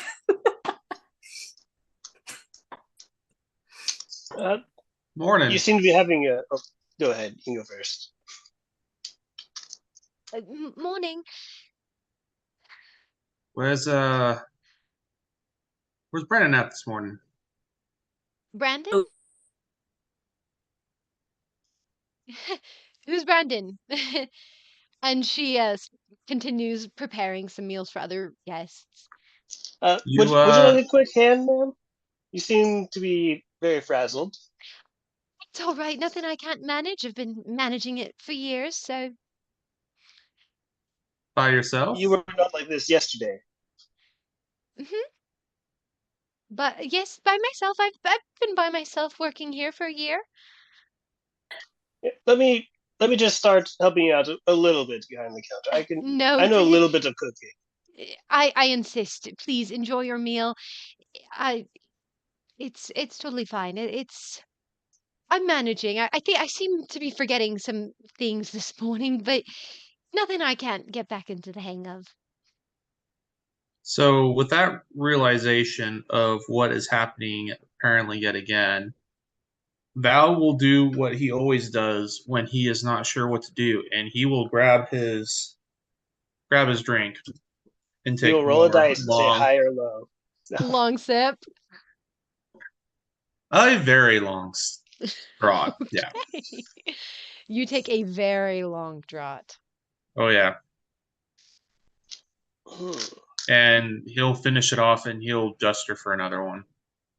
She goes, "Yes, of course. One whiskey." And she kind of continues like doing a couple other things, wiping the counter, reaches behind her. She goes, "I keep doing that." And she'll go back and she'll refill the whiskey. And You clearly act like you don't run the place by yourself. it's an off morning, I guess, then. But I've been running it for a year, so it's hard to make ends meet, but do my best. You know, you kind of remind me of a couple that I know that run another bar in another town over in Steel Glen. Oh, well, that's fun. A couple, you say? Mm-hmm. You make me think of her, and she runs a place with her husband. And that action that you do makes me think of them because he would, before she'd even ask, he would know what she would need and have it just like that. They were very in sync, and it was very clear that they were in sync because they were so in love with each other. She grows quiet a little bit. And she goes, "Must be nice to love someone that much." She almost like has like you see her eyes kind of mist over, as she seems very sad all of a sudden, and Just for kicks, can I attempt to subtly cast Dispel Magic on her? sure. Okay, I do that. I have to let me pull up something real quick on the thing to see if that works. Just to see what happens, because obviously Yeah. she's under some magical effect. Give me 1 sec. Uh,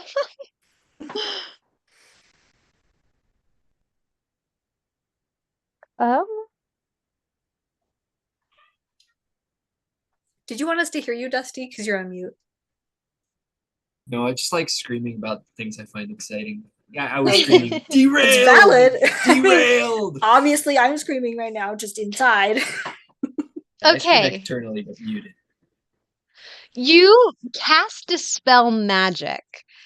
And how is that cast for you? Is it just like kind of a wave of the hand and it's like this magical effect that happens, or? It's These are not verbal the and barbarians, somatic, sir. so I'm gonna say it's a hand gesture, and I'm just gonna kind of mutter under my breath. Okay. All right. You mutter some words under your breath. And you see her stop for a second, and she she actually drops like the cup that she's holding, and it crashes to the floor, and like mead spills all over. As she just kind of stands there frozen. Let me roll for her. Um, you see her look at you with like tears in her eyes. And she says, "Brandon?" And then There's all of a sudden it like hazes over, and she's like, "No, I don't know, Brandon." Um she's like, "Oh dear, I've made a mess." And she starts cleaning it up and picking up broken pieces of glass. I Douse would at this point hop over and start like picking it up with her. Like it's okay. Like something's clearly going on. I'll help out right here. Val will turn to Echo immediately, and he's gonna kind of try to keep it hush hush, but like not like overly careful, and he'll just be like, "What exactly did you just do?" That was dispel magic. I was checking if there was something on her, and there definitely is. Well, I think we've just proven that whatever's going on here has a magical effect on the town, but it's strong. Make a You got wisdom any idea saving of something that throw. can affect someone that fast? Well, I was gonna try to ask her if she knew where Brandon had gone before I could even say the first word. Your spell was canceled out by whatever's going on here. Well, that means that whatever it is would have reapplied whatever was happening in a very quick manner. It's an act of magic. Wonder if somebody in the town is casting it. It's either some person, creature, or Emily, would this town have anything to do with mining or anything even remotely like that? So they don't have like too much mining. If anything, it's more like clay mining. So they have they have one mine kind of out away from the town a little bit, but there's not really much going on there. Okay. But there's like a tiny bit of underground stuff, but not much, because if they dig too deep, then they're hitting water level. So, but would like for you and Echo to make a wisdom saving throw, actually, as well as Douse, since he's down there too. Jeez. I'll use my actual die.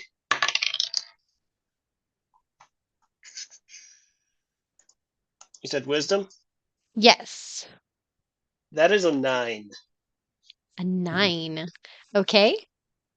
Douse is just not the wise one today. It's See, not whatever's 16 for happening to the Val. rest of town, I'm assuming is happening to Douse right now. So he's completely convinced Brandon didn't exist. Echo, what'd you say? Oh, I got a 16. 16, and then Parker. 16 as well. Okay. Let me see the save here. Okay. So yeah, so you Everything is totally fine, totally normal. I would imagine somebody or some creature might be doing this, but that's a complete guess on my part. Thinking maybe we should go explore some of the abandoned buildings. Alrighty. So we'll pause there. We'll come back to Dusty and Merilla and all the rest of the girls who are up in the room. So Dusty, you can kind of see all the stuff on the bed. There's still, it looks like there's still stuff like in the backpack too.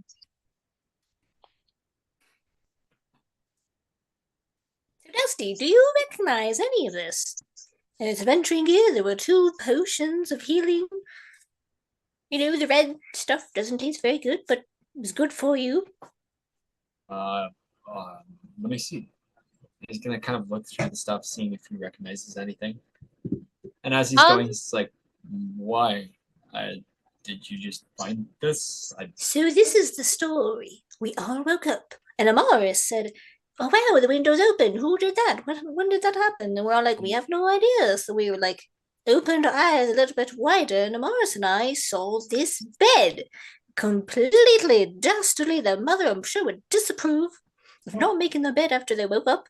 And then we saw these shoes, traveler shoes, well worn, well used, and then this pack with all of these items inside.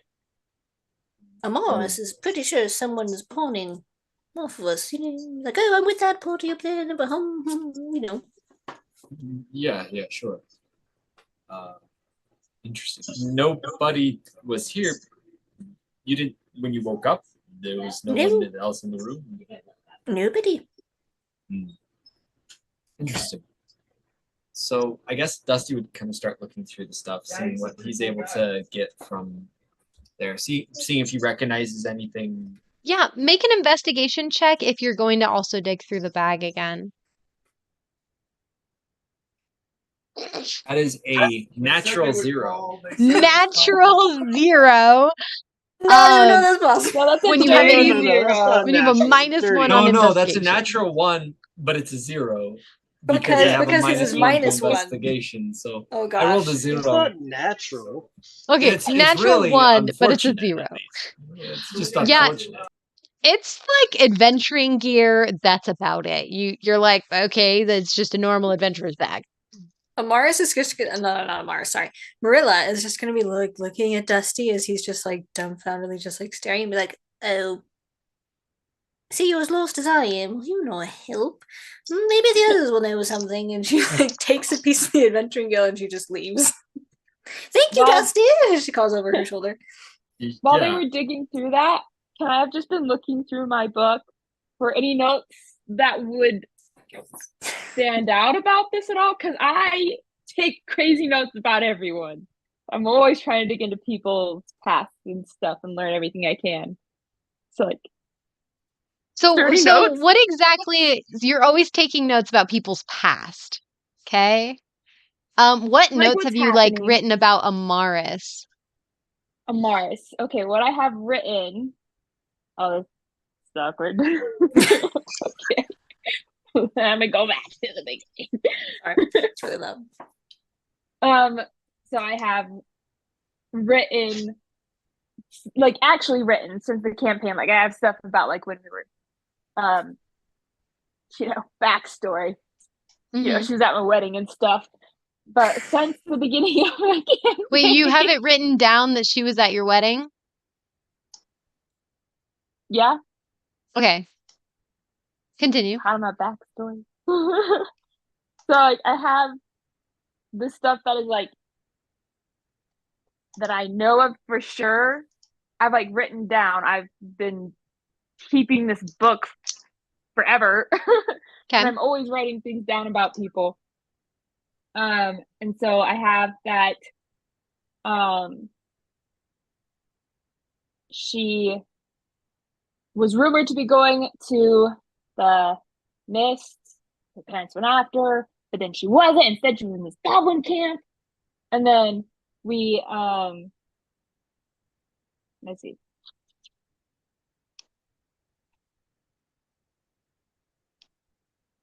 I have a lot of notes about other people. Okay. People.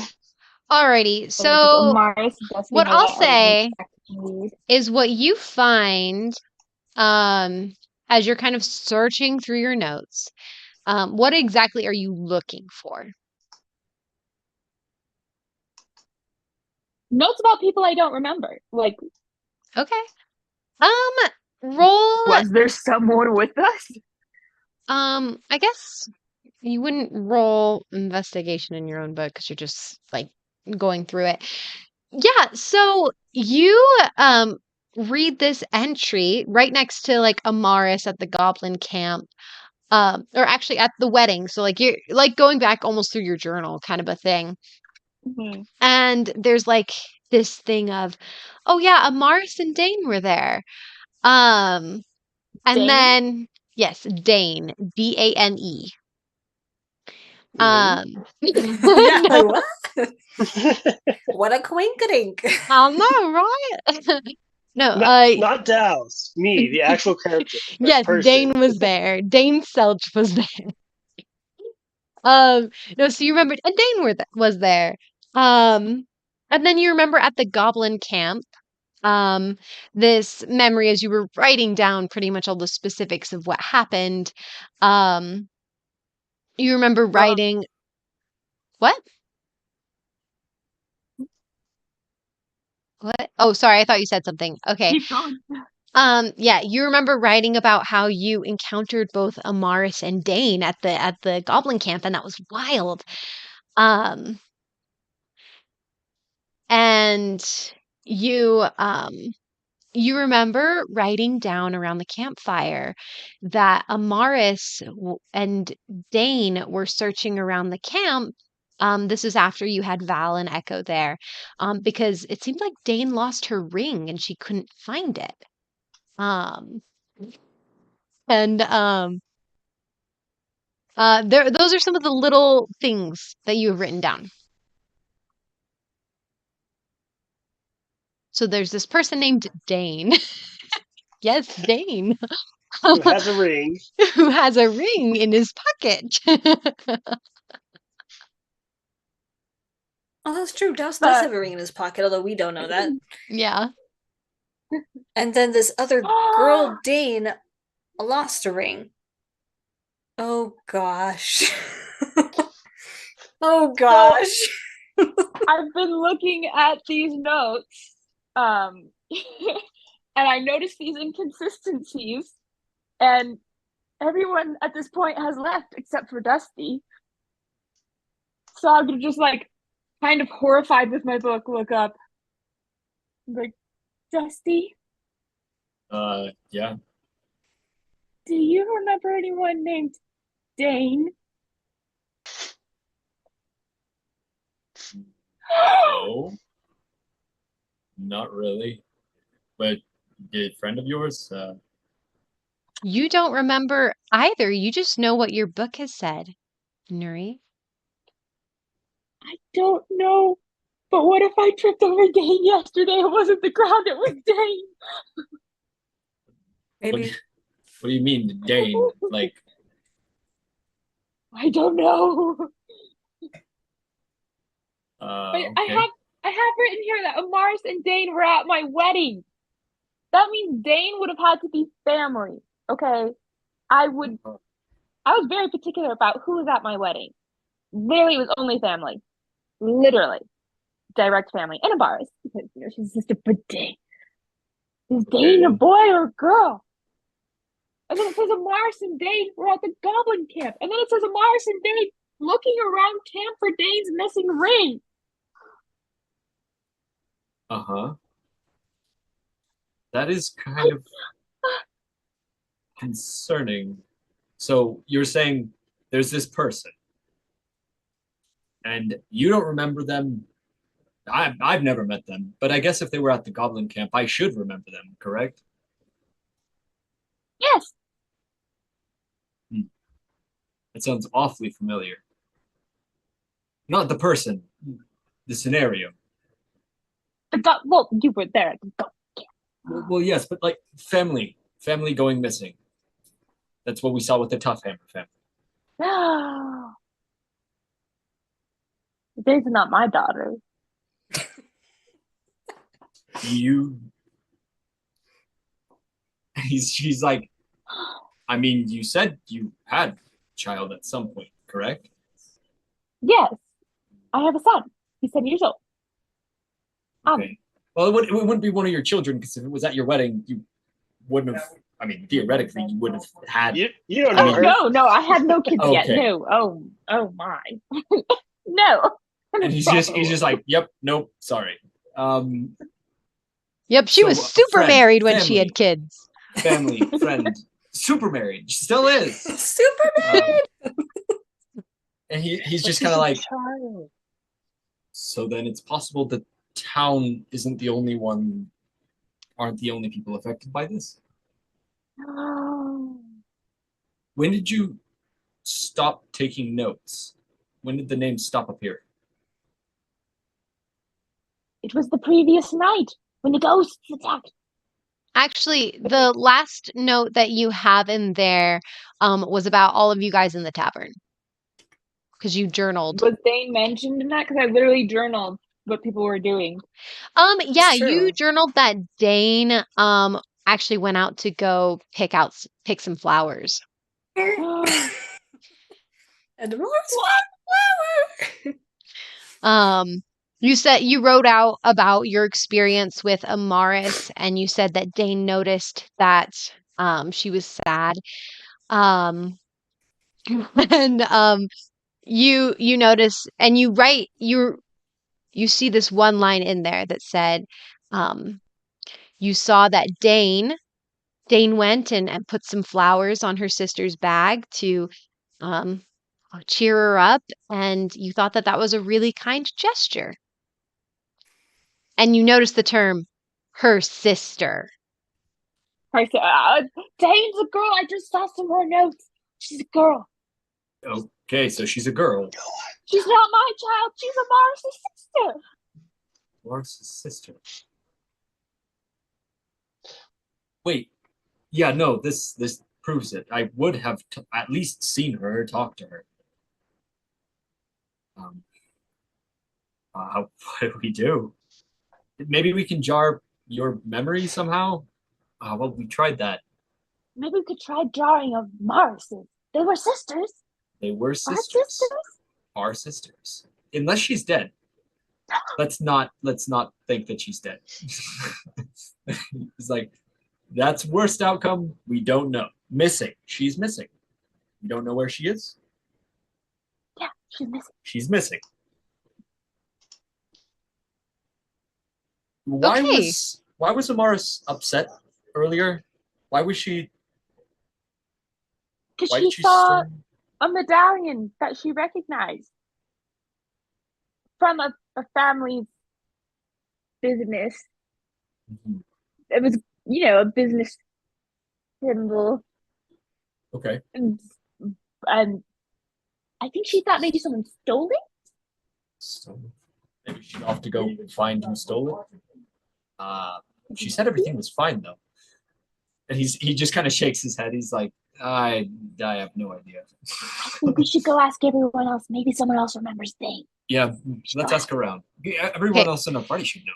So you guys head downstairs. All right, so now the party's back all together. You notice That Merilla is so mad. she is very mad. As she's, you see, she brings you a free complimentary breakfast. Mary does. And you see, there's only Mary down there. And everyone seems to be looking very confused. Echo and Val seem to be deep in conversation. And you are all back together. Amaris, are you also down in the tavern having some food?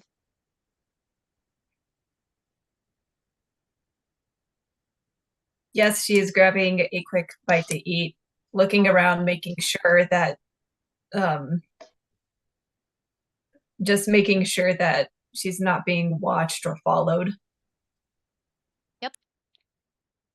Okay. So you guys are all back together. mean you don't remember Brandon? I don't know what Who's you're talking Brandon? about. There was never a Brandon. Douse, Blue Boy, be quiet. Brandon, Mary, Brandon. I don't know who Brandon is. I'm sorry. But you worked so well together. I mean, you did the thing, and you know exactly what you needed exactly at the time you did, and it was just such good teamwork. And I mean, Merilla, can't you see you're pestering this woman? You actually see tears like falling down her cheeks. She's like, Look what you did. I don't know, Brandon. I just want to make sure. I just blows my mind. I don't mean to make you cry, dearie. I am truly sorry. But I don't know why I'm crying. I don't know. I do. Brandon? Don't worry, I understand completely. Dealing with this woman makes me want to cry sometimes as well. As it should when you don't know what you're talking about. There was no Brandon last night. Where are you getting this? I wasn't talking to you in the first place, Blue Boy. No, but step I'm aside. trying to keep you from pestering this woman. Because I have to know these things. You don't have a perfect couple, such as they were, suddenly not know that the other one exists at all. It's mind-boggling. I'm getting tired of you making things up, all right? I'm not making stuff up, Douse. I don't know how you have such a bad memory. That should be my job. As they're arguing, Val's going to interrupt them and just be like, quiet. All right, babysitter. Blue Boy, you listen too. I'm watching you. All right, Nuri and Dusty, you walk in on this. You guys are. Was Val trying to say something? Yeah, Val, were you trying to say something? I was just trying to get him to be quiet, and if I need to, I will bare my fangs.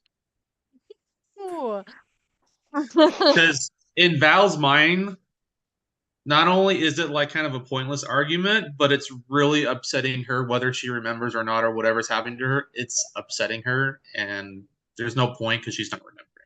That was also Douse's main reason being the argument to get Merilla off of this lady. Yeah, so he might gesture more toward her. And if he feels like he needs to, he will bare his fangs to get the point across like he's serious. When she started crying, Merilla was done. Okay. But Douse just kept making her mad. Explain herself. That's hilarious. Douse is fully convinced that Brandon didn't exist either. So he's like, just which is why she was mad. Yeah. Alrighty. Okay, so cool. But yeah, that happens. So Nuri and Dusty, you walk in on this. Are you guys what's going on? This lady has gone senile. Merilla? Finally. It has happened. Senile. Nuri, come here. Do you have your book with you? Of course you do. I do. I guess I assume it's personal. Will you please look up the name Brandon in your book? I'm not crazy. Not yet. Somewhat, yes, but not completely. Brandon. Please, is it in there? Yes. Brandon and Mary are the Dragondale bartenders. See, Blue Boy. So you wrote in her book. Actually, about that, Amaris. Does the name Dane bring anything to mind? No, I don't know anyone by the name of Dane. Do you have a ring? An extra one, perchance, that you maybe found? I mean, I haven't looked through my stuff recently, and she's gonna start rummaging through her bag. You can rummage, but you don't find anything. Douse, you do hear this though, and it rings a bell for what you found the other day. What kind of ring are we talking about? I'm not sure, but a ring. It got lost at our campsite. Could you describe it a little bit? What it might have looked like? I'm gonna look at Amaris's hands. Does she have any rings? Um, Oh. you do have one ring, Amaris, that is your own. It's actually this nice simple golden ring. And actually on the inside of it is inscribed your name, Amaris Leodon. And it says with love from father. So that's like something that is your own. He gave a matching set to all of your sisters and all of your siblings. I'm gonna just look at the I ring made- and be like, And she's gonna like move her fingers in a way to cover up the name Leodon. Oh, well, it's inscribed on the inside. Oh, on the inside. Okay. Yeah, on the inside of the ring. So it's just like a plain, simple gold ring. Okay. like that one. That's like a Okay. pretty simple I one. did find a gold ring the other day. I was going to look more into it later, but I assumed it wasn't one of ours. He'd pull out the golden ring and kind of show it to them. Hey. What's so is it just a plain gold ring? It does look like a very simple, plain golden ring. Are you guys gonna look on like the inside of it? I would hand it over to them if that's what they wanted to look at. Yeah. Gonna Inscribed. ask. Yeah, I was gonna ask. When did you find this? This was just yesterday after we had our whole fight and everything. I assumed maybe someone had lost it along the trail, and so, I mean, if it wasn't any of ours, That far I might have back. tried to sell it for some gold or something. But I mean, it's just a ring. Interesting. Inscribed on the inside, Nuri, as you look inside, it says Dane Leodon with love from father. Let me write this down so I don't forget it. And So you it's just can about show the that to pond. Amaris. So Amaris, you also see that. I will show it to Amaris and be like, I think This we have a problem. this I this mean, doesn't it seemed make any insignificant sense. at the time. It was I mean, just a ring on the ground. I mean, What is I've the problem? I've got twin sisters and an older brother, but none of them are named Dane. Echo, Val, you're very intelligent. Do you remember anyone else with us? Maybe he looked kind of similar to Amaris. To be completely honest, I have a hard time keeping track of you guys as is. I don't recall anyone named Dane. Oh, okay. Well, I think we all forgot someone in our own party. What? I have notes in my book. Who knew this would be so helpful? I knew. But that's besides the point. I have notes about a person named Dane who is the sister of Amaris. Up until last night, she put flowers on Amaris's bag to cheer her up. And Amaris, you did find those flowers by your bed, didn't you? So you're making up Yes, people but now too, again- Nuri? I'm not making anyone up. I never lie about my notes. There would be no point in it. anything. We've seen people disappearing from other people in the past. I mean, the Tough Hammers, for example. Is it not possible that we have been affected by the same magic? But then why aren't Well, they showing me? we can confirm that it is indeed magic. Oh, You can. And he will usher the party away from Mary, so she's not at a sensitivity, Yeah. like toward the door or whatever. And he will look at everybody and be like, Echo cast Dispel Magic on her just a few minutes ago. And she remembered Brandon. She did. And- He did exist. And then she forgot him again.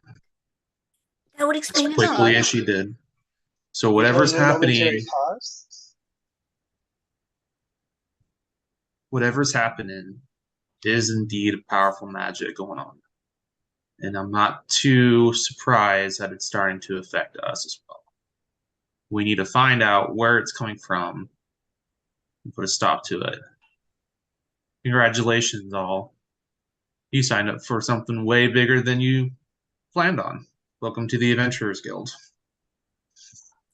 So, I babysitter, think what do we do? Well, we can't do nothing. I plan on exploring some of the abandoned homes, see if there's anything going around there. From what I've pieced together from the conversation earlier, somebody found flowers and somebody left flowers. I'm starting, and Emily, let me know if I'm going too far, but Val would assume that they may be missing from people's perception and memory, but they're not missing. You would assume like they aren't physically there with Yeah. you. So they would be like physically missing in that sense, like they aren't there. But yes, they are seeming to not exist in Yeah. people's memories. I would say that you would even go so far as to like these memories are almost being like erased from people's minds, or like a constant erasing almost. Yeah, that's kind of what Val was thinking. So that's worded better. But yeah, just not that they're like gone. They're just this weird gone, but not completely gone type thing. Mm-hmm. So Like the because he's seeing feelings are that. there. Yeah, like Within the person. because flowers were left on a bag by somebody that's apparently missing right now. So Mm-hmm. so it's like, Yeah. well, how could they be 100% missing if they just did that last night or sometime during the night? Like that doesn't make sense at all. So Mm-hmm. yeah, I that's have an idea.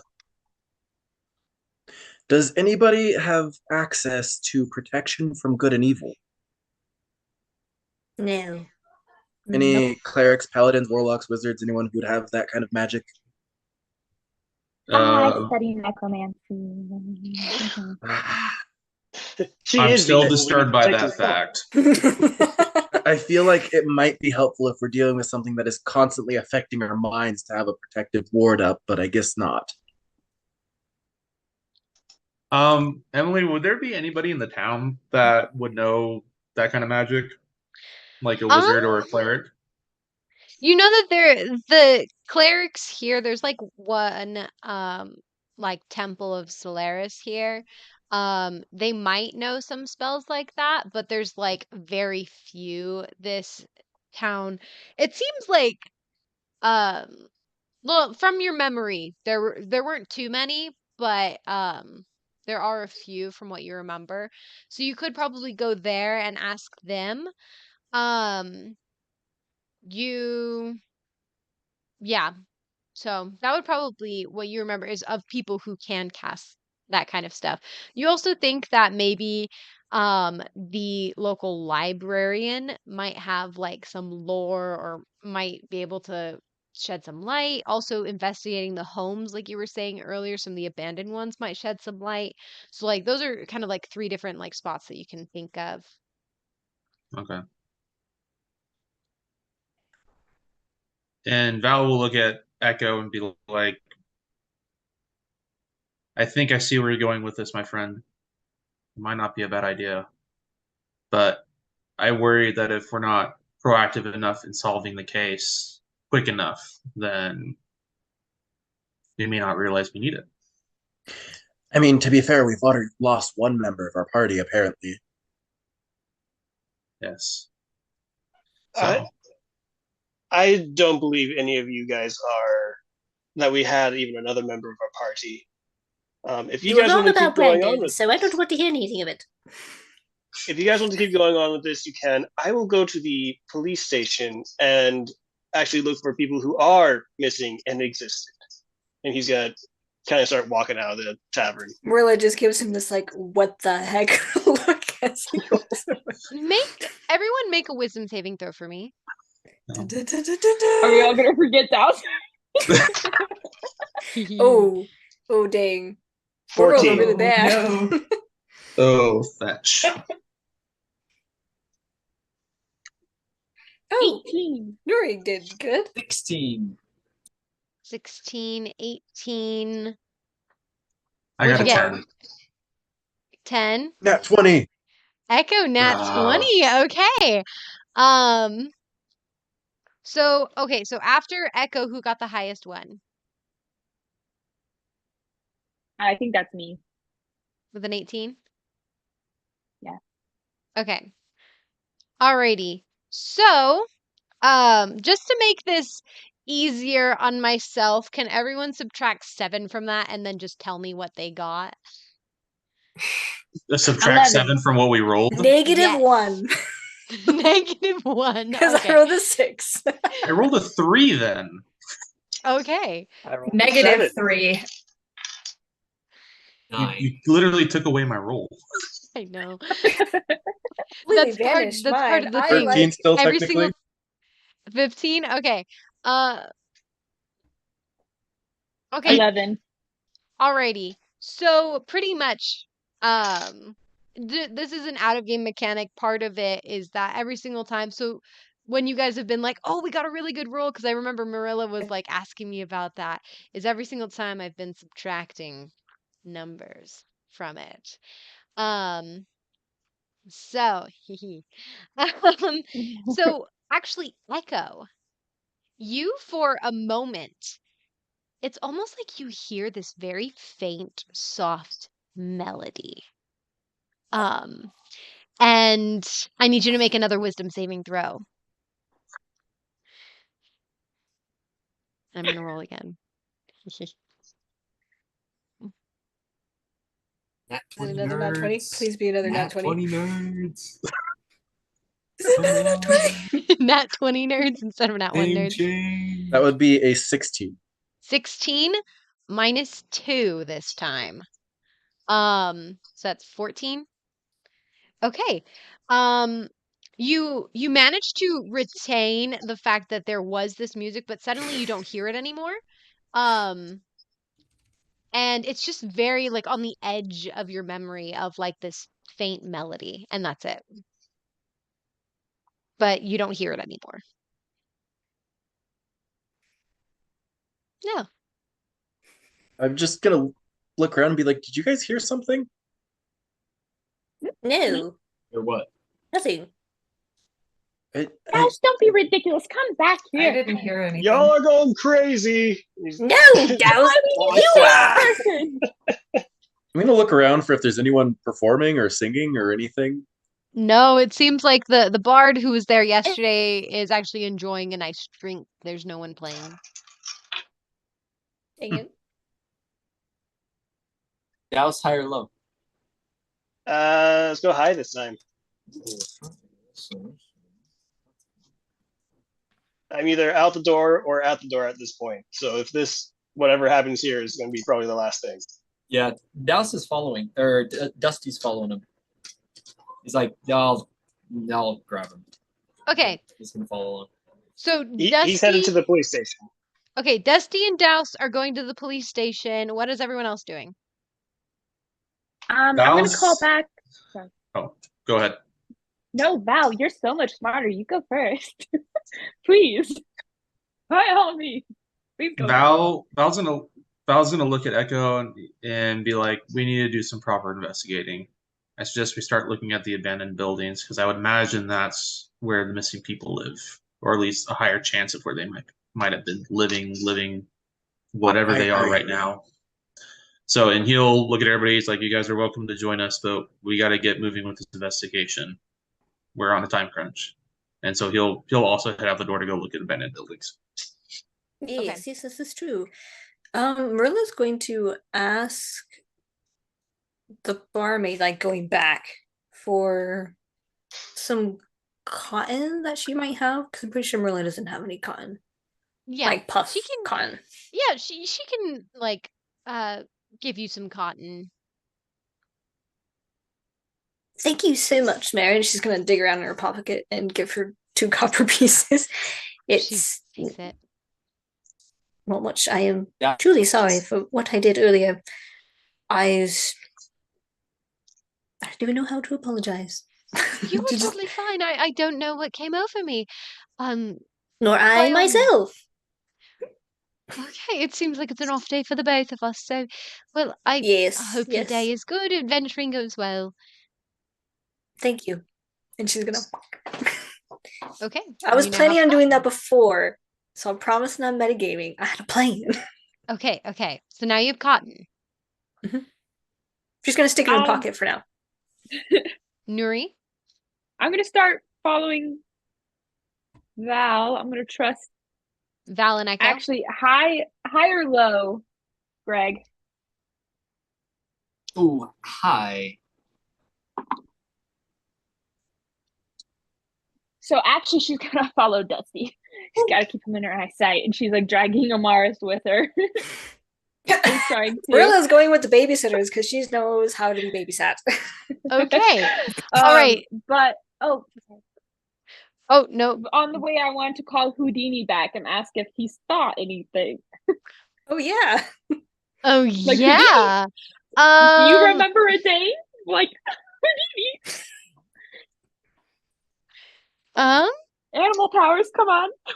Let me See, let me Emily, roll this for would have been the perfect time for you to have said, who? You don't Who? remember Houdini? You don't remember Houdini. That's evil. No. He goes, comes flying back in, and he goes, "No, I didn't see anything last night. Don't remember. It's a weird night. I found a worm." Did you just say you don't remember? Yes, I don't. His wings kind of like come together, like the tip of them, and they're like poking together, like. It's okay. It's okay, Houdini. For now, how about you go rest in your other dimension? You did such a good job. You must be tired. Well, actually, I don't really need sleep, but I'm okay resting there. Okay, I'm gonna Yes, make you go Douse, to his get rid of him. dimension. And I'm gonna write down that Houdini forgot what happened. And who Houdini is. I'm done. Okay, all right. So Merilla, Val, and Echo are going to investigate the buildings, and Amaris, Dusty, Douse, and Nuri are going to the guard place. Guys, we split the party. Yes. You never split the party. So we're going to start off with Val, Echo, and Merilla as they go to the abandoned buildings. You guys head off in that direction. It's just like these abandoned buildings, basically. Some of them look like they've been abandoned for a long time. Others look more recently, just from perception on the outside. I know Val himself would probably start with the ones that look more recently abandoned. Obviously, if he actually thinks somebody's still truly living there, obviously he's not going to barge into somebody's home, but he's going to start with the more recent looking, abandoned homes. Okay. Yeah, And then you he'll guys just can go to do the that. first one. Yeah, the nearest one. Nearest recent. Homeless squatter in one of the rooms. Oh, I am so sorry. Okay, so you guys go into you all enter into this one abandoned house. It looks like, as you can kind of see, it looks like it was abandoned maybe like a few days ago, actually more like a week ago. There's actually food set on the table. It looks to be like rotting at this point, so there's kind of like a smell of like rotten cheese. I wouldn't smell Mold. that though. Actually, yeah, you wouldn't smell that, but Merilla, you smell it. Ew. The food looks to be moldy. There's like some bugs crawling in the food. The pitiful waste. It looks like They leave in a hurry, or did they Did they just vanish as well? Yeah, it doesn't seem like there's any sort of sign of struggle in here, um, or anything of that regard. Okay. I don't know what you have me roll. He's just gonna try to just look. He's gonna try to find because Val's not a magic user. He doesn't use magic. So he's gonna try to find any physical evidence or anything even remotely. Because with how weird this case is, he's gonna try to find anything to help him out, no matter how small it might be. So I don't know if that would be Alrighty. investigation or perception, because I'm not sure exactly what I'm looking for. Investigation. It's still okay. That's fine. Yeah, you're doing Still detective proficient. work. I give him bardic inspiration. Okay, awesome. Would I also have that at advantage if they're helping me do so? Yes, I was going to say you do have advantage because they are helping you look around and search. Plus, you have bardic inspiration from Echo, so you can roll and then add a 1d6? d6. Yes. Okay. Yeah, I thought it was 1d6. Right. Okay, not horrible so far. One at 20, man. Oh, you know what? Actually, it's a D8, but Oh, it's a D8? Oh, Oh, nice. freak yes. Ooh, nice. Okay, so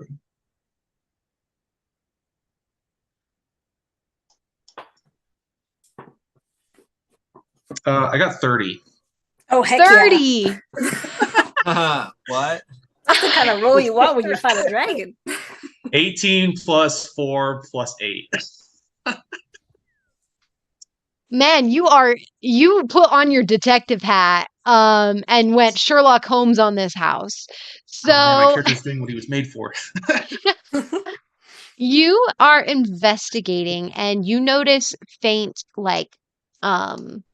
almost like a little bit of like slime residue that's just so very faint and dried up on the open window that was left there. You see almost like the trace of like someone being dragged. Oh, that is. So but you also notice again like the food that is perished. It looks like it whatever happened to these people, they were not expecting it. Like it didn't seem like there was any sort of sign of struggle there.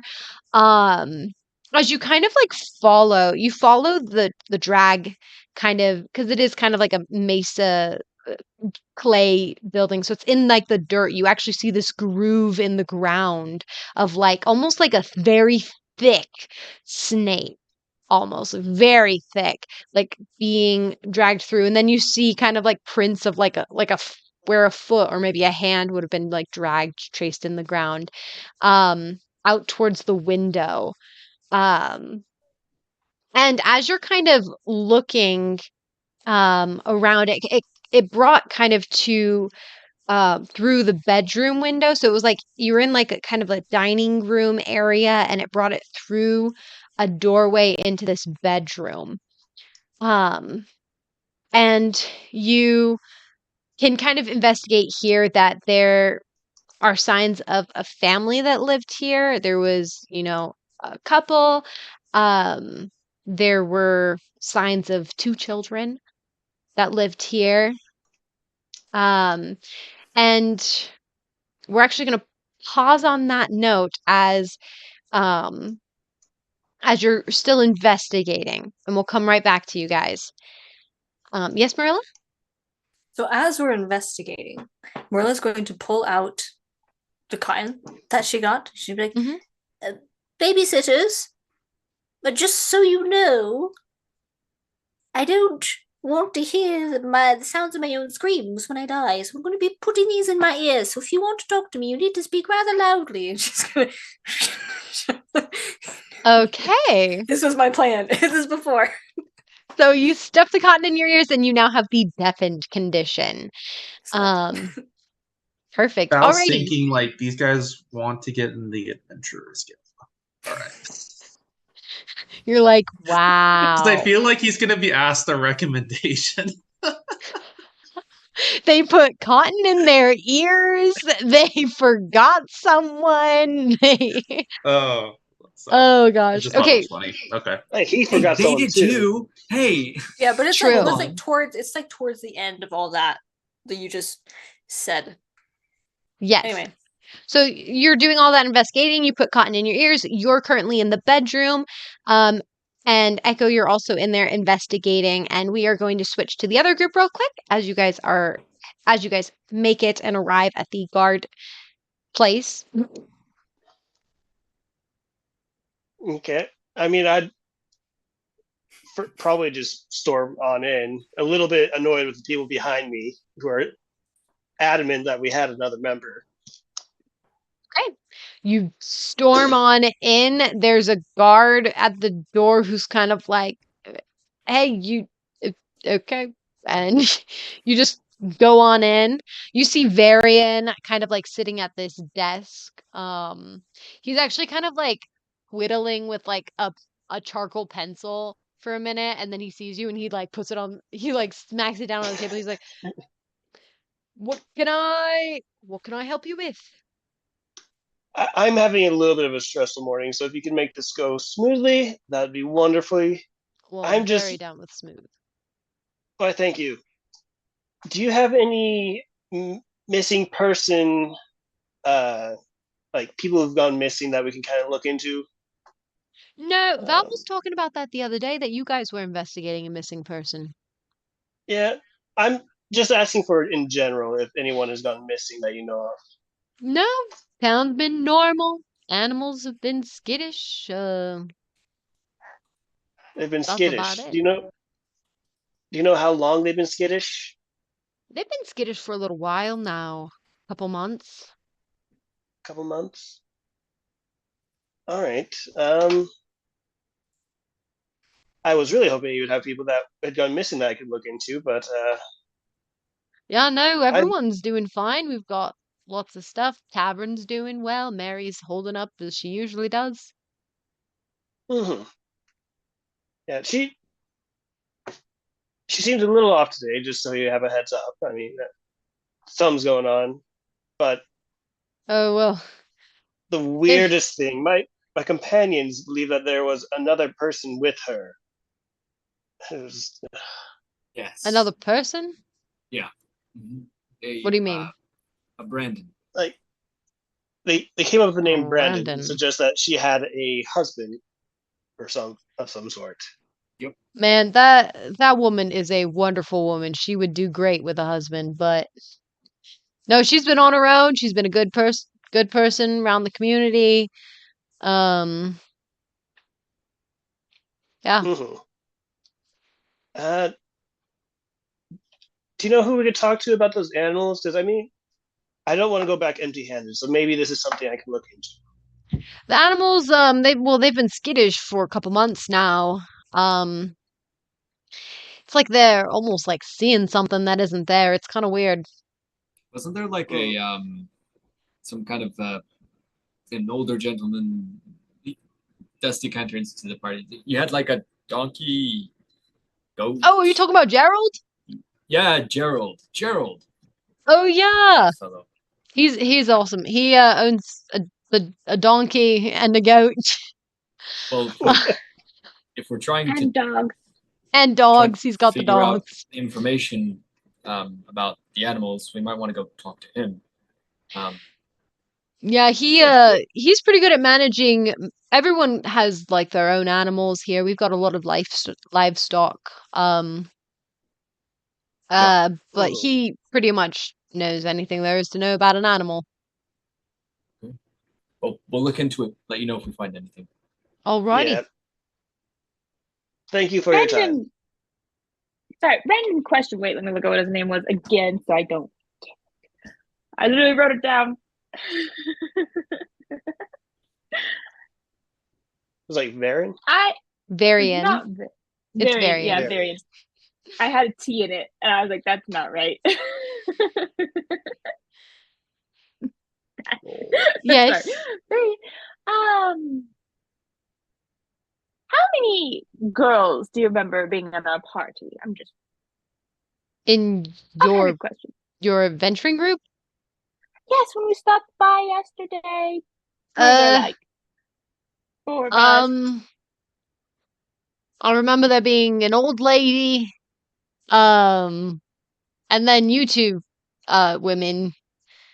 Yeah, I don't recall anyone else. Oh, and do you recall anything about a really powerful group called the Valkyries? Oh yeah. Yeah. They Oh, okay. I'm pretty sure they're headed up. They're like going to investigate the jackal wares up in the desert. Ah, okay. I was just curious. You know, Of course. girls trying to keep track of each other. Have a good day. I'm gonna just walk Yes, out. I imagine. Douse is just gonna Turn. be like, you don't even know the Valkyries. What the? Turns, keeps walking. Okay, so you guys leave? Yep, we're gonna go find. Was it Greg? John. Gerald. Jason. Gerald. Gerald. Ah, Gerald. We'll talk to The Gerald. farmer. Actually, at this point, you see Gerald, and he's going, Timex, Rolex, get back here! And he's like running, and there's like they're barking dogs. They're like barking, and they're running. They're like chasing after like nothing. Kind of towards the abandoned like houses and stuff. I'm curious what they're saying. Um, With my druidic insights, I am able to interpret what they're doing / why they're doing that.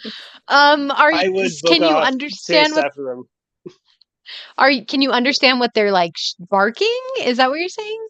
So basically, in short, I am able to interpret their actions and their like what they do as if I were speaking to someone, not Okay. necessarily words, but I understand why they're doing what they're doing and what message they're trying to convey. He's They really are good at chasing charades something. with animals. Yes.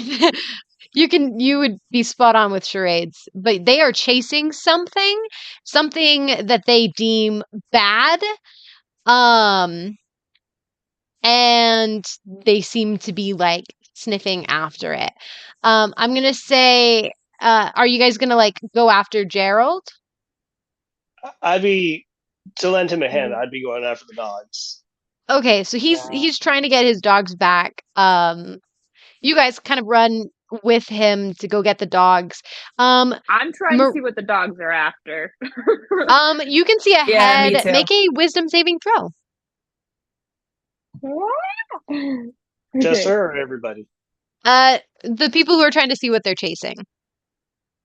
Okay, I'm going to Natural one. I'm going to Four. ask them what they're chasing because I I'm can't. sorry, the Nat 1 nerds are cursing this session. They are so many not ones. I might need to switch to physical dice.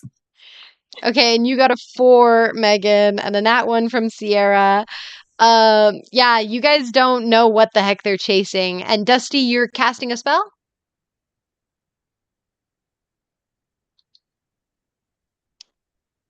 Yeah.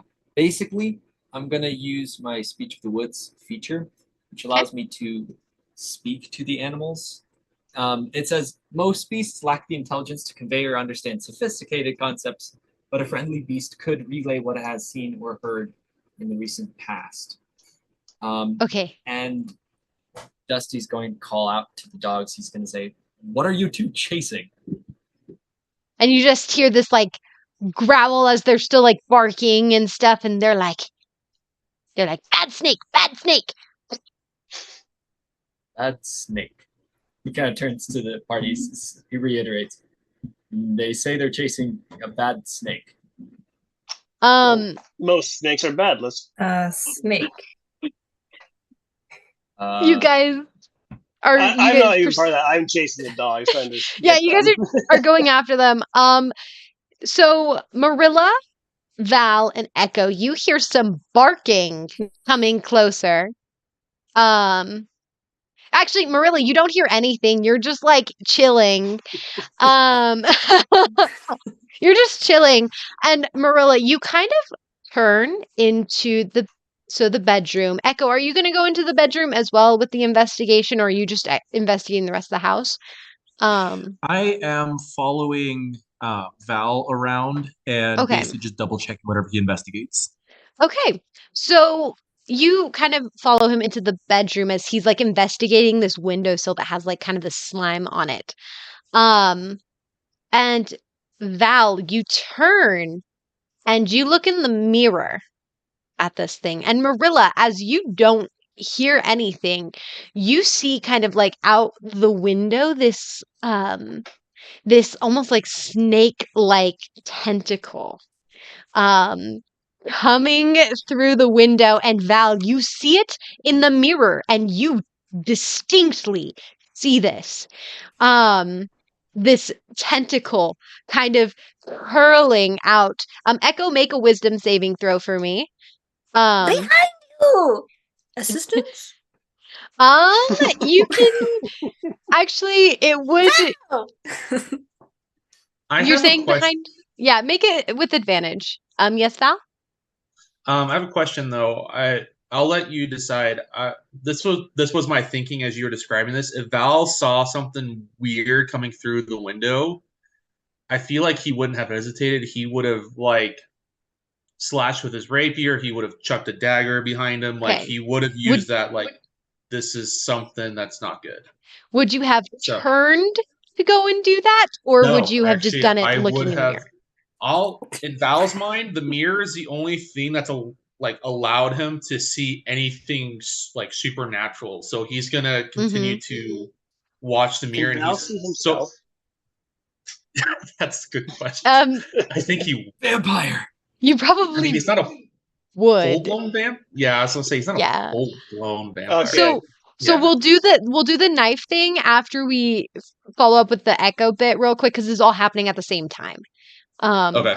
So Echo, roll with advantage because Merilla shouted behind you, towards Val. And then let me roll Okay. with the negatives. I'm gonna And keep that she actually said his name. Subtract 6 from your number. From the wisdom saving throw. Yes, for Echo. Okay. Oh, for Echo. Okay. Yeah, this is Echo. So you Got have it. 16?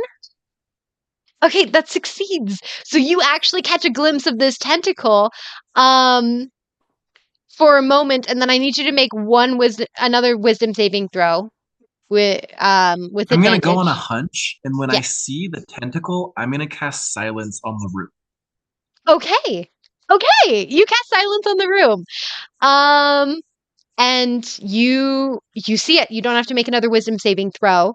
And Val, make a attack on the creature with you're just seeing it from the reflection, so I would say yeah, it's like right behind you. Just make a straight up attack roll. Okay. Cool. Cool. Slip-a-bum. Do I get Well, I'll see if I hit it first. Oh, I get advantage because I'm motionless because I'm just standing there. So glad I have that. That's not much better, but all right. The tentacles. I got 13. 13 to hit. Yeah. You miss, so you throw a dagger like right behind you, and it embeds into the clay like window frame, and the tentacle actually like snaps out as you hear barking, or actually you don't hear anything. As it just kind of like tenses up and like pulls like super fast out the window. Dusty, Douse, Nuri, and Amaris, you guys come up upon this house and you see the dogs dart around this corner. You guys are a little distance away because the dogs are faster than you, and they dart around this corner. You don't actually hear anything other than barking, and like growling. And that's it. How much of a radius is silence? So it's a 20-foot radius, and it's centered on me at the moment. Okay. It's centered on you. Alrighty. And it lasts for up to 10 minutes. Okay, awesome. So yeah, so you guys, so this is what's going on. First off, Val, Merilla, and Echo, what are you doing? Are we on like a second floor, first floor? First floor. It's all like first floor buildings. Okay. I am jumping out the window after the thing and readying my bow to shoot. Okay. Val, Marilla. Val's gonna follow, but what he's actually gonna do is he's gonna shatter the mirror and grab the biggest piece of mirror he can take with him. Okay. All right, so you can shatter the mirror by like shoving it in. Echo jumps I out just the like use like window. another dagger to just whatever works. Okay. So just you grab can the do biggest that. piece I can. Also, just for 'Cause Echo it's, and Marilla, a deafened creature can't hear and automatically fails any ability check that requires hearing, just so you guys know. Quick question: Is the mirror you said was a full blown like mirror, right? Not like Yeah. okay, Yeah, got it. full blown like mirror. Okay, so not handheld or easily carried. Okay, yeah, he would have shattered it then to grab the biggest piece. Mm-hmm. Okay, so you can do that. Echo, you hop out the window. And you actually don't you catch a glimpse of it snaking down into this like little hole that's kind of like at the corner of the building. And it's gone. Can And I keep following it to the hole and see if I can figure out where it goes? it's like a tiny little like snake hole at this point. So you kind of can try and like look at the hole, but you see that it goes down. Like just straight down. And as you kind of see that, I'm going to say that the rest of the group, you guys turn the corner. You see this and you try to talk and nothing's coming out because it's silence. Marilla, yes. So just as they're coming around the corner, the rest of the party, and as they notice that they can't hear anything, Marilla is gonna just kind of like almost fall out the window, trying to follow Echo and Val. And she's gonna oof, like visibly oof as she like, hits the ground. But it's not gonna be audible. But yeah, anyway. Okay, it's silent, and Gerald is like, the dogs are barking at the hole, and they're like kind of digging at it. And then, after a couple moments, you see them just kind of like, because you can't hear anything, they just kind of like stop digging and like they're sniffing, and then they run back up to Gerald and they like sit down, and Gerald's like tying a rope around their collars, and he's like saying something, he's mouthing words, but you can't hear anything. Douse is definitely going to be taken back by suddenly not being able to hear a thing. That's a little strange. Is everyone here? Yeah, everyone's there. Yes. Okay, at this point, Echo is going to snatch Nuri's notebook and real quick scribble, just scribble on it and turn it to face everyone, and it says, "Plug your ears, it uses sound." What is... Marilla just kind of like... She points at the cotton in her ears. And at that point, he's going to just take some cloth and shove it in his ears, and he's going to drop the silent spell. Yeah, Okay. Val will do the same thing. He's gonna do his best to. Well, once I've seen people have plugged their ears. Okay, so you're gonna Yeah, drop I it use once cloth. everyone. So is everyone like putting cloth in their ears or like just covering it? I'm just cupping because I don't have anything outside. I could do shape water, make myself a water headphone or earmuffs. I think Val would stuff his ears the best he could I'll with do some that. cloth, and then like with a strip tie it like almost like a headband, and like to try to like keep the cloth it's not obviously going to be super perfect, but if Echo feels as strongly about it, he's going to do his best to muffle the sound. Then just Covers his ears as well. Like, Ships with his hands. Okay, you can Douse do will have that. his water earmuffs. The water Assuming head. he... Are you Yeah, casting assuming he create does. water? No, so it's shape water, and it works for an hour. Oh, This is assuming shape that I had water. filled up my water skin earlier this morning. Okay, shape water. You need to tell me when you're casting any sort of water spell. Sorry. Well, it is a spell. It's a cantrip. Yes, but this is shape water, so it's not like so that's fine. Yeah. Alrighty. Amaris and Dusty, they're covering their ears. Okay, you drop the silence spell. You guys So now that can- we're all doing this sort of thing, does anything look different to us? Like there's a hole, we didn't see that before. Are there more Aside from holes? all of us covering our ears, That's I about hand it. Nuri the her hole. notebook back, by the way. Okay. Does Douse, is he still fully convinced that everybody was making up stuff about Brandon and them? If you still think that, then you still think that. No, you don't regain any memories from this. You guys that turned the corner, you didn't see a tentacle at all because it had already Oh. retreated into the hole. So you guys don't know why you're plugging your ears. Then he will be looking impatiently and expectingly at Echo. yeah, Dusty kind of shrugs his shoulders. He like looks towards him. He like lifts his arms, just like Gerald just kind of looks at you all and he mouths something that you can't hear, and then he just like walks off with his dogs and Is that supposed to be a rude gesture, or is that just my thoughts? he seemed annoyed. Merilla is going to cast message to Nuri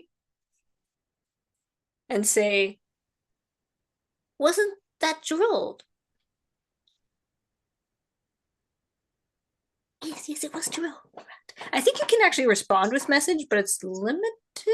I believe it's The target 25 and only words. the target hears the message and can reply in a whisper that only you can hear. Okay. Mhm. Sierra, you're muted.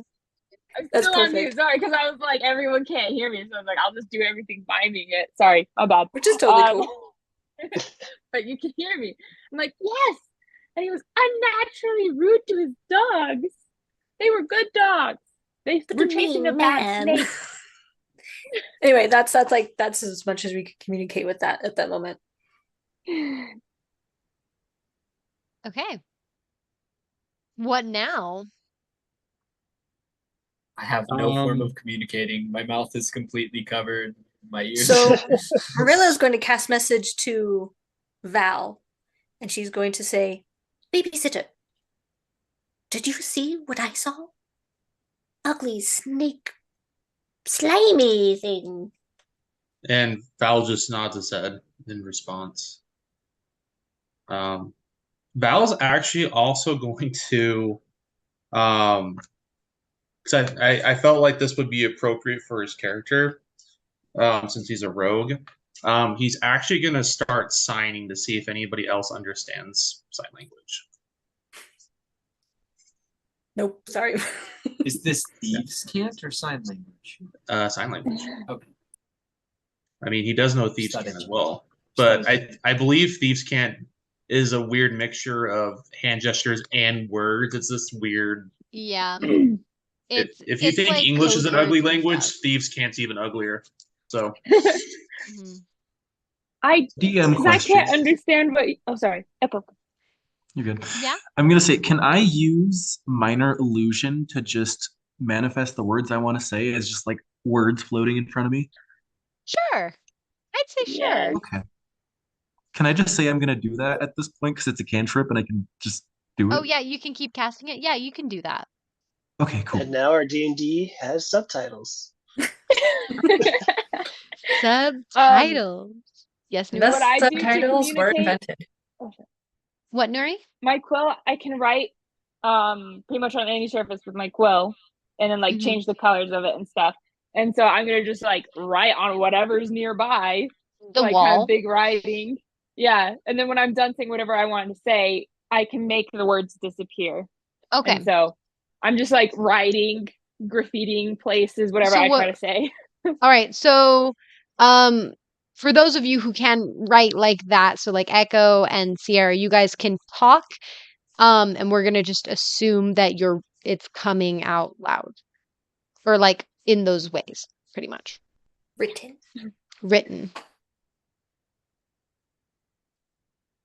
All right. Echo is going to try to clarify the situation and say, my theory is that there's some sort of creature that uses a song to charm people and make them forget its victims. And it went in that hole. He's going to point. Val The just dogs were chasing a snake.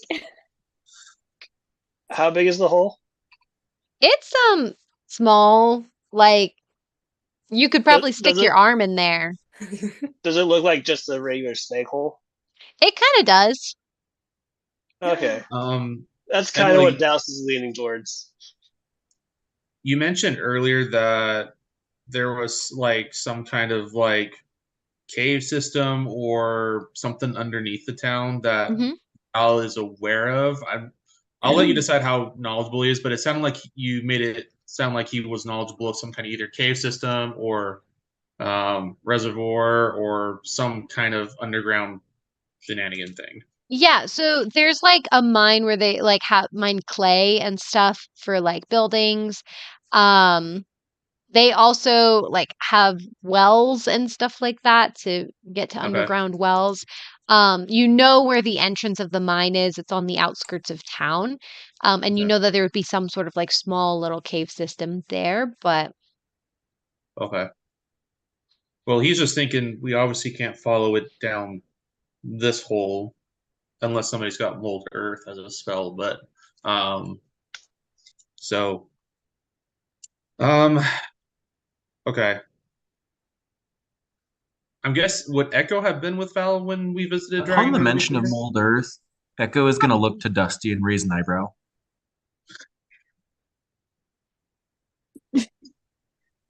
Oh, Dusty could turn into something and then like go down the like a spider or something. Marilla's shaking her head. Again, assuming that like all this is written. yeah, it's all written. It's just Echo and Nuri. I also write, if anyone needs to, they can borrow my quill, and I kind of like hold it up. Marilla's just I will give it to Val. Val is So- borrowing it. Yeah, he's gonna write about the cave system. I mean, he'll mention the wells too, just on an off chance, but he's gonna emphasize the cave system because that's where he's gonna want to investigate first. Because unless somebody has some magic that can get us down this little tiny hole, then we need to go to the cave system because it sounds like the creature prefers underground stuff. Like it'll be really choppy, very basic scribbling stuff. And Echo, are you still suggesting, like through the eyebrow raise, that Dusty do something? I was wondering if Dusty had any sort of earth moving capabilities. Okay, so Marilla's gonna like come in and like reach up for the quill from Vale, seeing this inference. Does Val give her the quill? Yeah, he's essentially done. Oh, I Jump. guess. No, he'll just give it. He'll open it. She's gonna give you a thumbs up, and then she's going to write, "Don't you dare have Dusty go down the hole. How in the world are you going to plug his ears? He won't be able to see anything if he can't." And she's gonna hand it back to Val. Val Parker, so just so you know, you still have the giant fragment of mirror in your hands as well. And the mirror itself is still there's still shards that are shattered on the floor inside there as well. Yeah, when he gets the quill back, he'll also mention that he was able to see the creature because he feels like the mirror aided him in being able to detect the creature. And he'll suggest people go grab a shard. I go grab a shard immediately. Like reach into the window. Cool, we can all be shard bearers now. Douse is gonna write like, Name I will not Oh my participate in gosh. vandalizing a the shard house. bearers. I was really liking the zero takers, but shard bearer sounds equally as cool.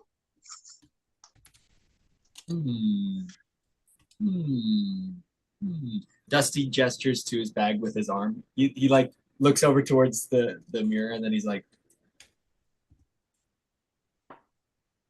clearly trying to communicate something with his very limited ability to do so.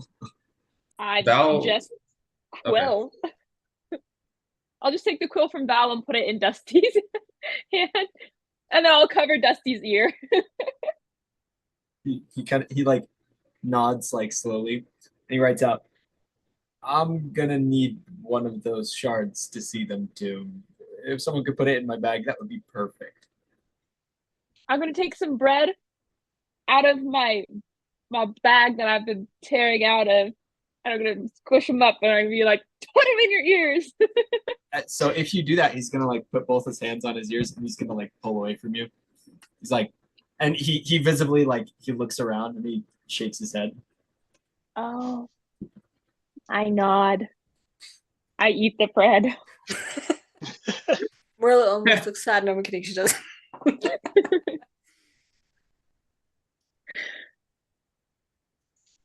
We should head to the mine, and I'll put a shard in Dusty's bag. He nods his head.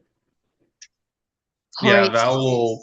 If people are kind of with their body language they seem kind of ready-ish, then Val will gesture for everybody to follow him, and he'll lead them.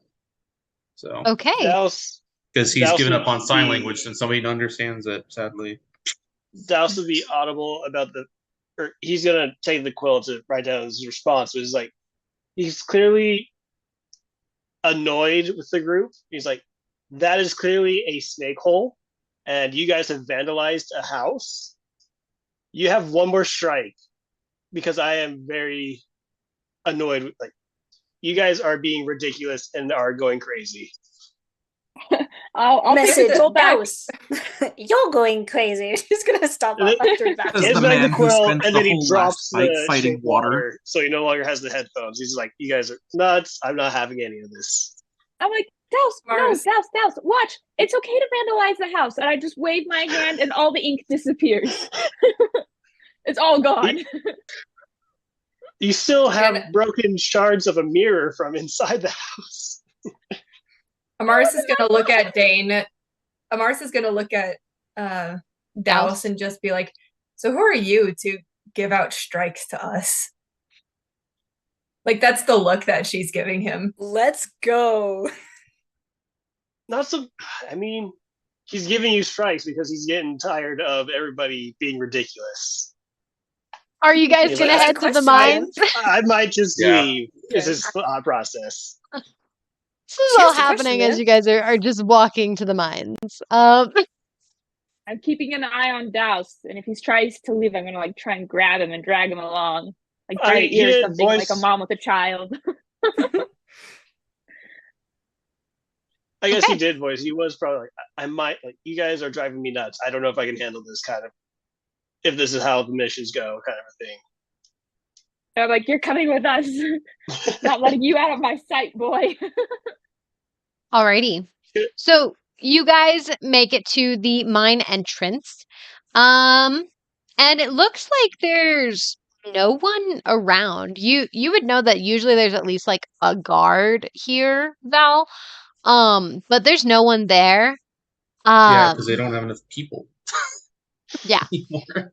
That's what he's thinking. He's just like, oh, You can assume. yeah. I'm Um, assuming that. It's slowly becoming a big town to a little town. Um, and you guys actually make it to, let me put it on the right one. Ooh. So you guys enter into this giant mound, and it looks almost like the mine itself was really small. They were just like mining like clay and stuff basically to get material for their buildings and stuff. It doesn't look like it's been mined in a very long time. But what you actually see as you're coming through here is like this gaping hole.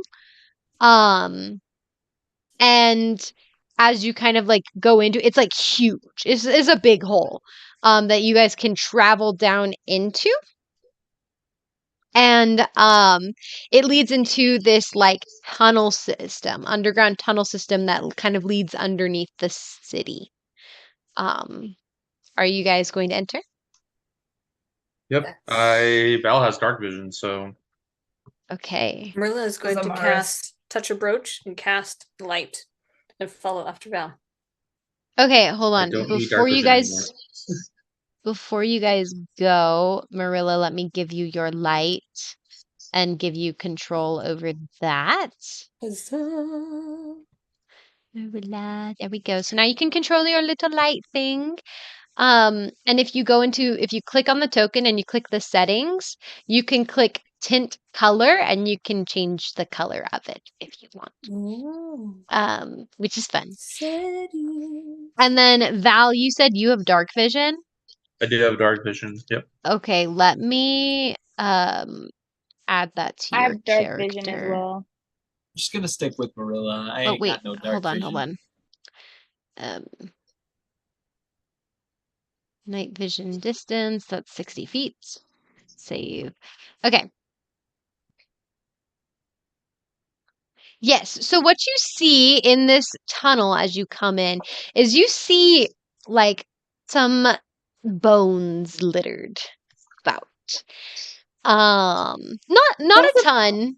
Not a ton. The pile on the map looks a lot bigger, but just a few. Are they as bloody as what looks on the map? No. They're like cleaned bones. They're cleaned. They're cleaned bones. Licked I don't know clean. if that's better or Are worse. they scattered That makes it around? so much Is it better. Yeah, they're kind of meticulous? scattered around, like just a bit. Just a smidgen.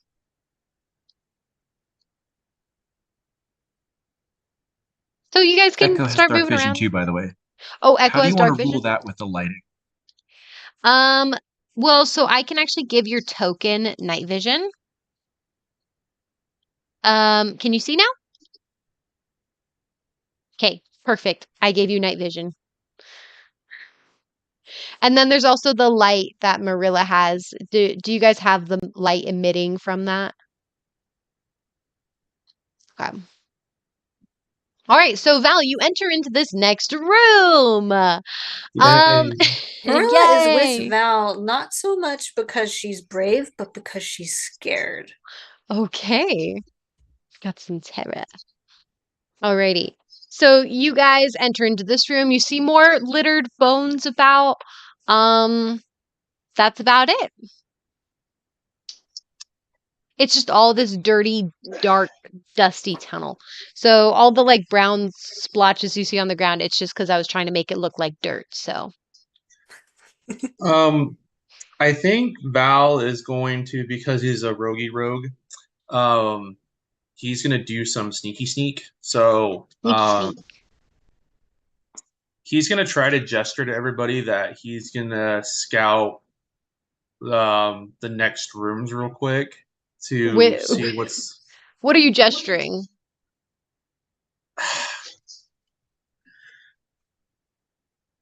So I'm gonna point to myself and like emphasize myself, and then point at the different doors, and then I'm gonna gesture for them to like stay.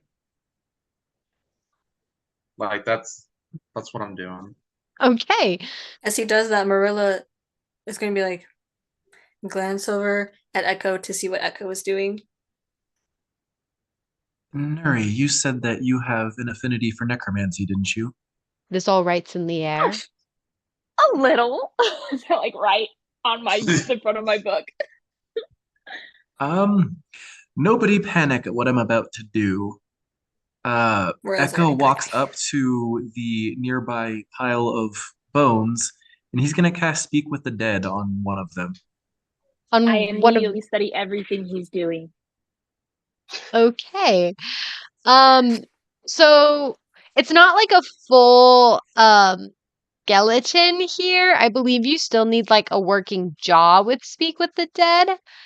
It says a corpse. I don't know how. A corpse. That's up to your ruling. Yeah, so I would say since this is just kind of like littered like leg bones and stuff, if you can find a skull, I would say yes, all for it. Can I look for a skull then? I would say in this room you can't find any. Okay. There's no skulls with you can these assume bones. there's more bones littering the hallways ahead. Okay, I'm gonna be on the lookout for a skull then. Okay. Okay. All right. I was Val, gonna- Douse, you that's can sneak and move.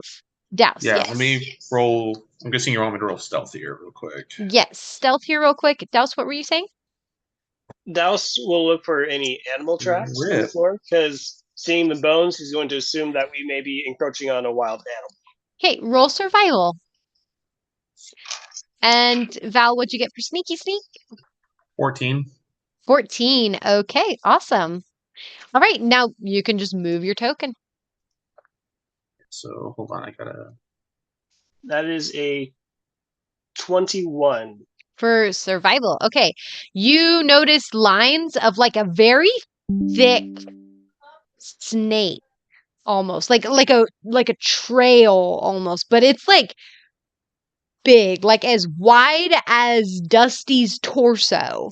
Like imagine like a cylinder like that is thicker than Dusty is around. Like I'm a large I dude. will say he doesn't have his water earmuffs anymore. He dropped that a while Oh. back because he was tired of it. So you dropped it. So you okay? I need you to make a wisdom saving throw for me. Okay, yeah, he dropped that after as everybody was leaving. So he's like, "This is ridiculous. You guys have me covering my ears." Hey, And roll. since he has had his ears uncovered, Nuri has been like keeping super eye watch on him, not to lose Okay. him. Okay. You said a wisdom saving, Yes, and subtract 3. so that'd be 17 plus 2 is 19 minus 3. That's 16. Okay, so you still know why you're here. You remember everything. Still. Okay. Alrighty. So yeah, Yeah. So you find that. He would probably point it out to Dusty because he's the druid and be like, "Do you know any snakes?" Like trying to convey that to him. Like, do you know of any snakes that is this big? How do you convey that? I point out the tracks and I just look at you questioningly.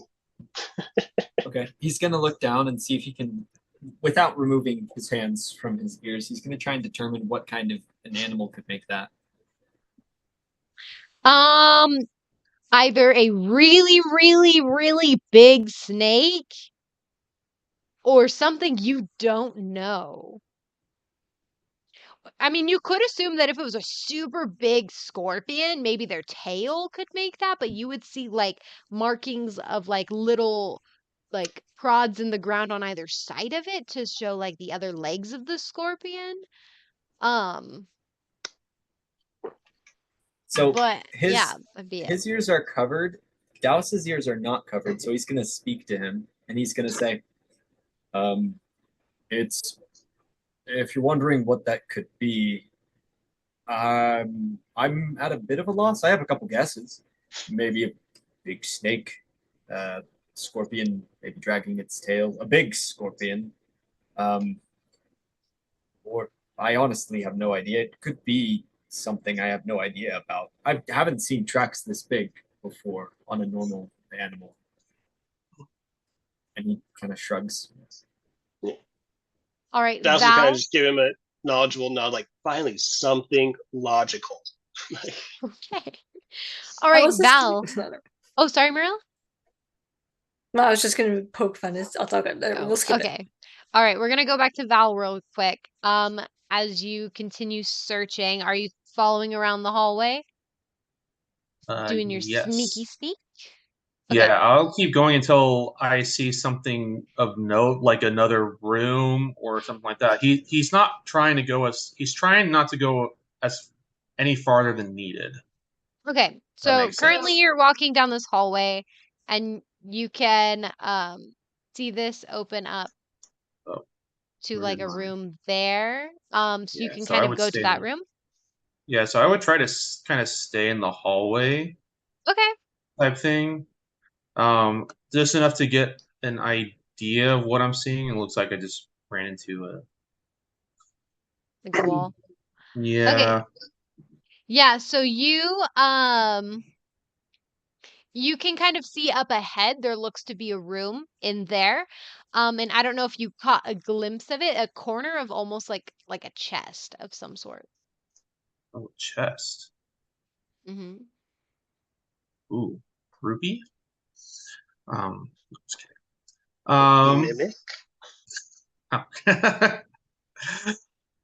So I'm gonna focus on the room because we're here to find a creature. So I'm not too worried about chest. So I want to go enough and just get a general. Yeah. So in here, you see, as you kind of come in, you can see there are 3 chests sitting in this room. There's lots of bones. There's actually a skull, like a full skeleton in this one. As there's like bones littered about. But you actually see that this room, there's like items littered all in this room. Um, like just all over the floor. Um, just tossed around everywhere. And like some of the chests like look like they're like half kind of buried in the ground. Um, yeah. Okay. Well, and I will use the mirror to like try to like I'll look first with my own eyes and then I'll use the mirror to see if I see anything in the reflection of the mirror. But if I don't see anything, I'm gonna continue exploring other ways. I won't. Yeah, you don't see spend- anything in the mirror that's different from the room. Okay, so I will leave and Okay. go back down. Alrighty. And you said you had a 14? Okay. Yeah. For stealth. All right. And then Val is with you with a 21. You are totally fine. Nothing, yeah. Nothing out of the ordinary. You can kind of come through. I I'm grab just that gonna skull you mentioned and bring it with me back to the group. Yes, you can. You can bring that back to the group. Val, you come into this room. There's nothing around here. You notice, you notice that I'm just gonna drag your token around real quick, okay? And so you can see it. Can you see me moving it around? Yeah. Okay, so you see that there's like a wraparound here. Um, Pretty much. It's just like you can kind of go around through this loop here. There's the one room with chests over there. You see through here, there's another room with like bones and stuff. I'm gonna bring you back over here. Over here, you can kind of come down this hallway, and oops, and it looks like there's a really long hallway that way, and then another like open room there. But like, there's nothing in those rooms. Just And like nothing. littered bones. Okay, nothing reflecting in the mirror either. Nothing reflecting in the mirror. So Okay. that's the area all around you that you've seen. Yeah. Okay. Okay. And I came from the hallway on the left or the right here. You came through that one originally. Mm-hmm. But then you notice that this doorway and this doorway, they have like the wraparound, so you can just Okay. wrap around through them. And then this is the one that led down further south. Okay. So Okay. yeah, so yep. Alrighty, Echo, you can cast Speak with Dead. Cool. I'm bringing the skull to the rest of the group and I cast Speak with Dead. Can we hear it? Alrighty. Yeah, I was gonna ask, are you gonna take the earmuffs out? You cast Speak with Dead. Can I... One second. Let me check something. Where is it? He's undead. Can I use message to speak with the skull without taking out my earplugs? Like, is Speak with Already Dead? I talking. think Speak with Dead is a concentration spell, though, right? Um, The message It is might not. not be. It is not? Okay, so I'd say sure, you can cast message. Only you would hear what the skull is saying. So, Well, Would I hear because I don't have my earphones, or no? I would say, yeah, you do hear, but Echo is asking the questions with, oh, no, but you have to say them out loud. So, yeah, so Douse, you would be the only one who can hear. And then Echo, you're using message, so you can also hear it in your mind. So Yeah, ask away. I think Speak with Dead gives you 4 or 5 questions. 5 questions. 5. Okay, awesome. So first question, I'm gonna ask just how did you end up here? I was dragged. The skull just like kind of animates the jaw like is moving in your hand. You kind of actually have to like hold it by the top of the skull and just like flapping. And it just so you can just communicate it with it as you would normally. So you don't have to say my next question or whatever. You can just keep talking. Okay. But she goes, I was dragged. Do you know what dragged you? Something big, scaly, and it had a face. Uh, do Dusty and Dusty and Nuri have something? No, they're counting how many questions you Oh, have. okay. Counting. Next question. Do you know where the thing that dragged you went? Yeah, it left the room after it ate me. Sentences you never thought you would hear.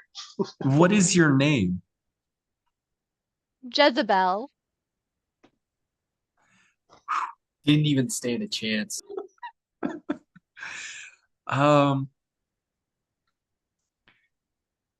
And then final question, do you know if there's any survivors anywhere around you? High or low on that one? Hi. Nope. And then the jaw falls off. Um, Jaw-dropping experience, you would say. yeah. Stop it. The skull just like flapping and then and just yeah, you guys that looks like a familiar sight. The jaw Oh, just cool. off. I don't have PTSD. You have PTSD. I don't know what you're talking about.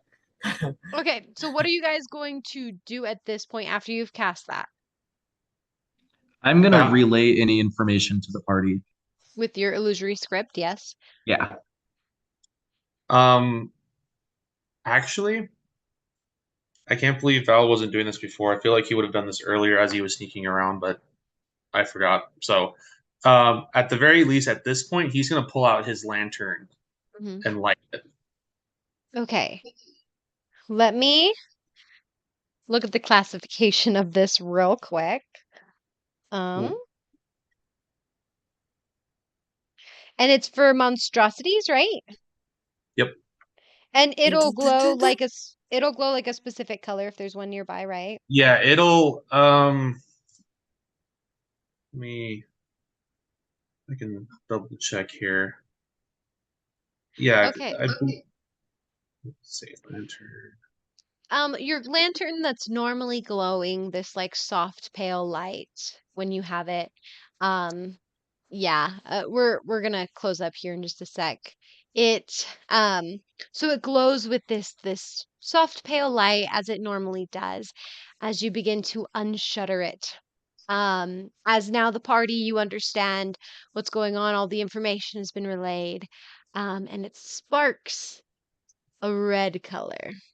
And the flames catch and billow, and the red kind of casts its glow around the chamber, this eerie red glow that signals there is a monstrosity. Um, and as that red light is flickering and casting its glow, casting all of you guys in this red hue, that's where we're going to end tonight's session. Boom. Yeah. Yo veo. Oh man, oh man, oh man. Yep. So, what do you guys think? Just real quick. Trippy. That was trippy. Trippy, I weird, have a very full week good. to figure out how Douse is going to respond to a alarm going off that he is wrong, but still convinced that he is right. Okay. Me, And I'm satisfied. I'm happy. yeah, okay, awesome. And Okay. Parker and Brandon, thank you so much for joining us tonight. Honestly, I thought we were gonna get through the rest of the arc tonight, so you guys are more than welcome Nope. to join next session if you are able to. Please? You have to be careful or we're gonna get attached. I know, right? Just don't name any of the I'm characters. already attached. Just don't name any NPCs. Marilla yet. is going to freak out if you just randomly disappears. Yeah, you totally Well, forgot we have they a were perfect actually out. there. The We have perfect out. We monster. just forget them. It's that simple. I don't understand. It's Oh pretty simple. gosh. But I Um, have As soon all as It it gets them. lights, they're gone. It lights and they're gone. Yep. So if you guys can't make it, that's understandable. Because I know you guys only signed up for 2, but we're more than welcome to come next session. Um, any final thoughts, everyone, as we close up the session for everyone watching? I think we had some like real golden role play moments. Like the whole discussion yeah, upstairs that was with good. Amaris and Nuri. I was like minorly Yeah, I enjoyed that. fangirling the whole time. The lore! There was so much more. The Lord! I honestly love the shard bearers. Yeah, just yeah. We came actually out. got some good names today. Name ideas. Yeah, what was it? Shard bearers. We had the Or zero zero takers. takers.